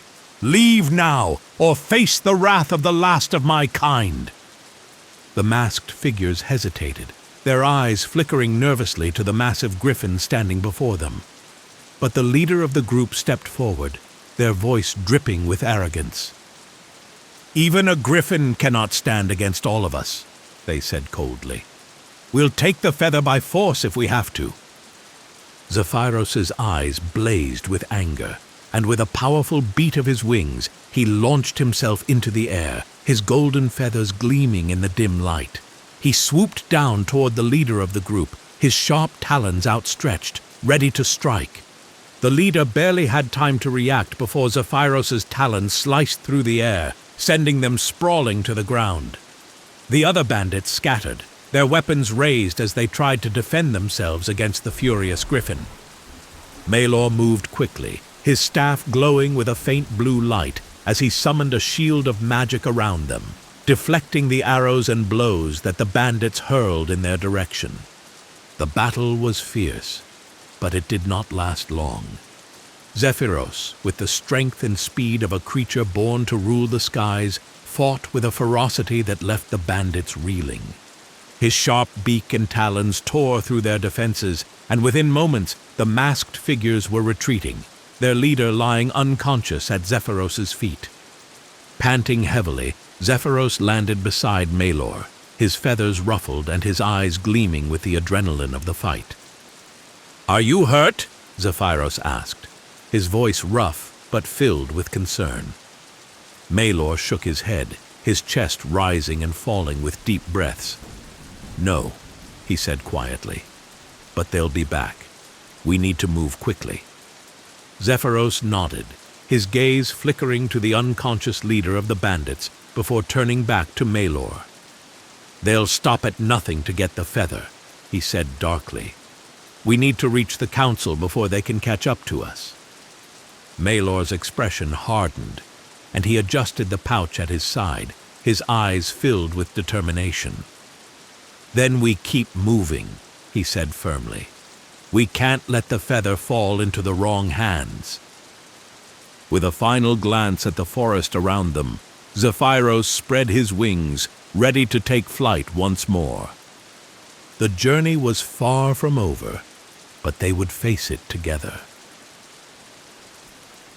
Chapter 4. The Heart of the Storm. As Zephyros and Maelor pressed on through the dense forest, the wind began to shift, carrying with it the distant rumble of thunder. The skies, once clear, had darkened, and the air was thick with the scent of rain. It was clear that a storm was brewing, and Zephyros could feel its power growing with each passing moment. "We're close," Maelor said, his voice barely audible above the rising wind. "The council's stronghold is just beyond the mountains." Zephyros nodded, his feathers ruffling as he glanced up at the storm clouds gathering overhead. "We need to move quickly," he growled. "This storm is more than just weather. There's magic in it." Maelor's eyes widened in alarm, and he quickened his pace, his staff glowing faintly in the dim light. "You're right," he said grimly. "The storm. It's been summoned." Zephyros let out a low, rumbling growl, his golden eyes narrowing as he scanned the horizon. He could feel the magic in the air, the same dark energy that had been present during their encounter with the bandits. Whoever was after the feather was not just an ordinary thief. They were wielding ancient magic, and they were using the storm to track them. "We don't have much time," Zephyros said, his voice filled with urgency. "We need to reach the stronghold before the storm overtakes us." With a powerful beat of his wings, Zephyros took to the air, soaring above the trees as he scouted the path ahead. The mountains loomed in the distance, their jagged peaks shrouded in mist, and Zephyros could see the faint glow of the council's stronghold nestled in a valley beyond the forest. But the storm was closing in fast. The wind howled, whipping through Zephyros's feathers as he flew, and the first drops of rain began to fall, cold and sharp against his skin. Thunder rumbled in the distance, and Zephyros could feel the storm's magic pressing down on him, its dark energy swirling through the air like a living force. As he swooped low to rejoin Maelor, the sky lit up with a flash of lightning, and a deafening crack of thunder shook the ground beneath them. "We're almost there!" Zephyros called out over the roar of the storm. "Keep moving!" Maelor nodded, his face set in grim determination as he pressed on, his staff glowing brighter as he called upon the remnants of his magic to shield them from the storm. The rain was coming down in sheets now, drenching them both as they made their way through the forest. The path was slick and treacherous, the mud clinging to their boots and paws, but neither Zephyros nor Maelor slowed. They knew what was at stake. Just as they reached the base of the mountain, a blinding flash of lightning struck the ground in front of them, sending a shockwave of energy rippling through the air. Zephyros let out a fierce screech, his wings flaring as he shielded Maelor from the blast. When the dust settled, a figure stood before them, shrouded in the darkness of the storm. Zephyros's eyes narrowed, his feathers bristling with fury as he recognized the figure. It was the leader of the bandits. The figure stepped forward, their cloak billowing in the wind, their eyes gleaming with malice. "You've come far," they sneered, their voice dripping with arrogance. "But you won't make it to the council." Zephyros growled, his wings snapping open as he stepped protectively in front of Malor. "The feather is not yours to take," he snarled. "Leave now, and you may yet live." The leader let out a harsh laugh, their eyes glinting with dark amusement. "You think you can stop me, Griffin?" they taunted. "You're nothing more than a relic of the past, clinging to a world that no longer exists. The power of the feather belongs to those strong enough to wield it."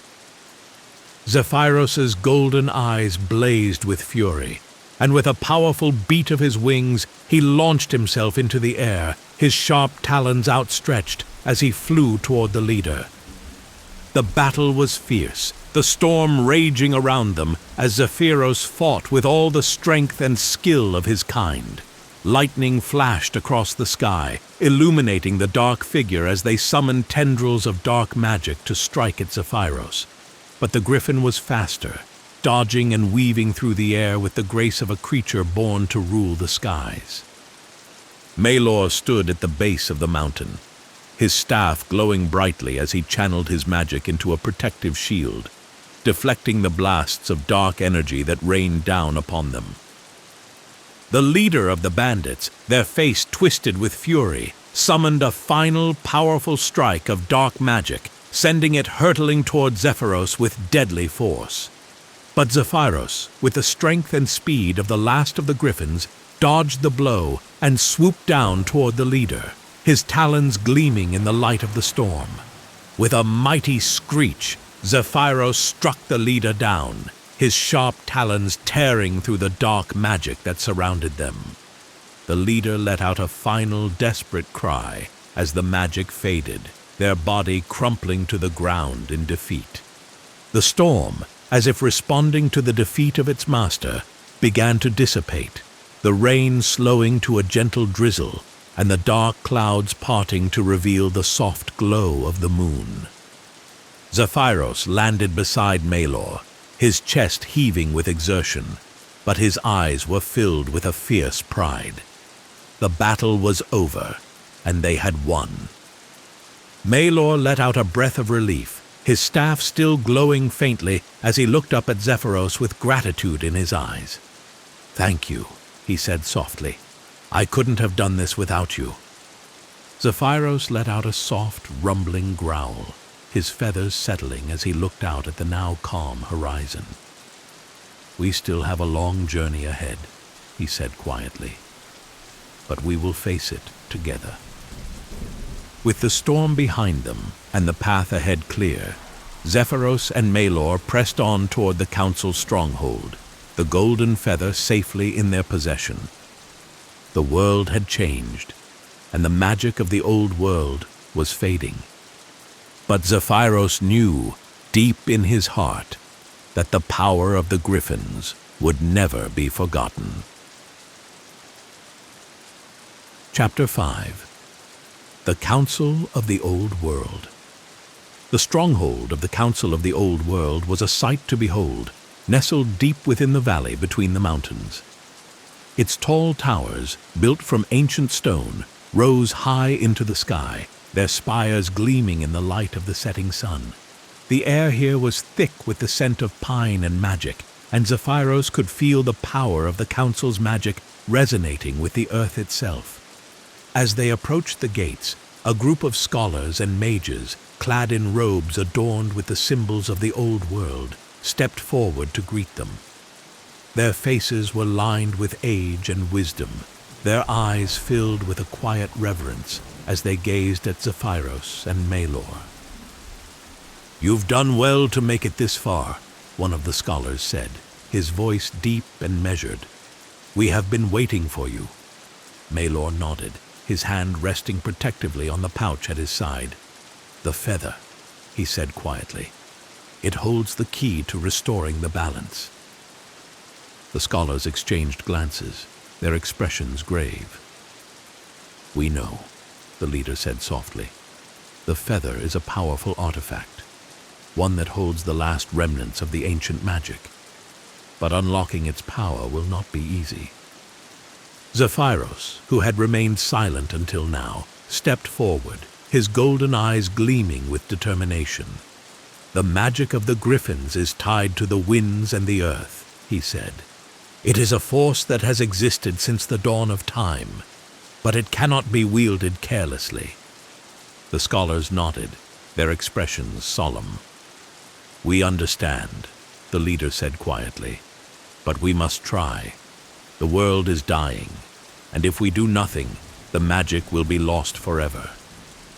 Maelor stepped forward, his hand trembling slightly as he pulled the golden feather from the pouch and held it out to the scholars. The feather glowed softly in the fading light, its magic pulsing faintly in the air. The leader of the scholars reached out, his hand hovering above the feather for a moment before gently taking it from Maelor's grasp. As his fingers closed around the feather, a surge of magic rippled through the air, sending a shockwave of energy through the earth. The scholars gasped in awe as the feather's light grew brighter, filling the valley with a golden radiance. Zephyros's feathers ruffled, and his heart raced as he felt the power of the feather awaken fully for the first time in centuries. The leader of the scholars held the feather high, his voice filled with reverence as he spoke. "This feather carries the last remnants of the Griffin's magic, a magic that was once tied to the balance of the world. If we can unlock its full power, we may be able to restore that balance and save the magic that still lingers in the earth." Zephyros watched in silence, his heart heavy with the weight of the moment. The feather was more than just an artifact. It was a symbol of his kind's legacy, a piece of the ancient world that had survived the passage of time, and now it held the fate of the world in its hands. The scholars began their work, gathering around the feather as they chanted ancient incantations, their voices blending with the wind and the earth. The magic in the air grew stronger, its power humming through the ground beneath their feet, and Zephyros could feel the connection between the feather and the world around them deepening. As the incantations continued, the feather's light grew brighter, its golden glow filling the valley with a warmth that resonated with the magic of the old world. Zephyros closed his eyes, his heart pounding as he felt the power of the feather reaching out to him, calling to him. And then, with a final powerful surge of magic, the feather's light exploded outward, sending a wave of energy rippling through the earth. Zephyros's eyes snapped open, and he let out a fierce screech as he felt the magic of the feather pour into him, filling him with a strength and power that he had not felt in centuries. The winds howled, the earth trembled, and the magic of the Griffins roared to life once more. The balance had been restored. Epilogue: A Feather in the Wind. The world had changed. The magic of the old world, once fading, had been reignited, and the winds of the northern highlands now carried with them the faint hum of the ancient power that had once sustained the earth. Zephyros, the last of the Griffins, soared high above the mountains, his golden feathers gleaming in the light of the rising sun. The air was crisp and cool, the scent of pine and earth filling his lungs as he flew, his heart light and free. Below him, the world stretched out in all its beauty, the forests, the mountains, the plains, and Zephyros could feel the magic of the earth flowing through him, the power of his kind resonating with the winds and the land. The balance had been restored.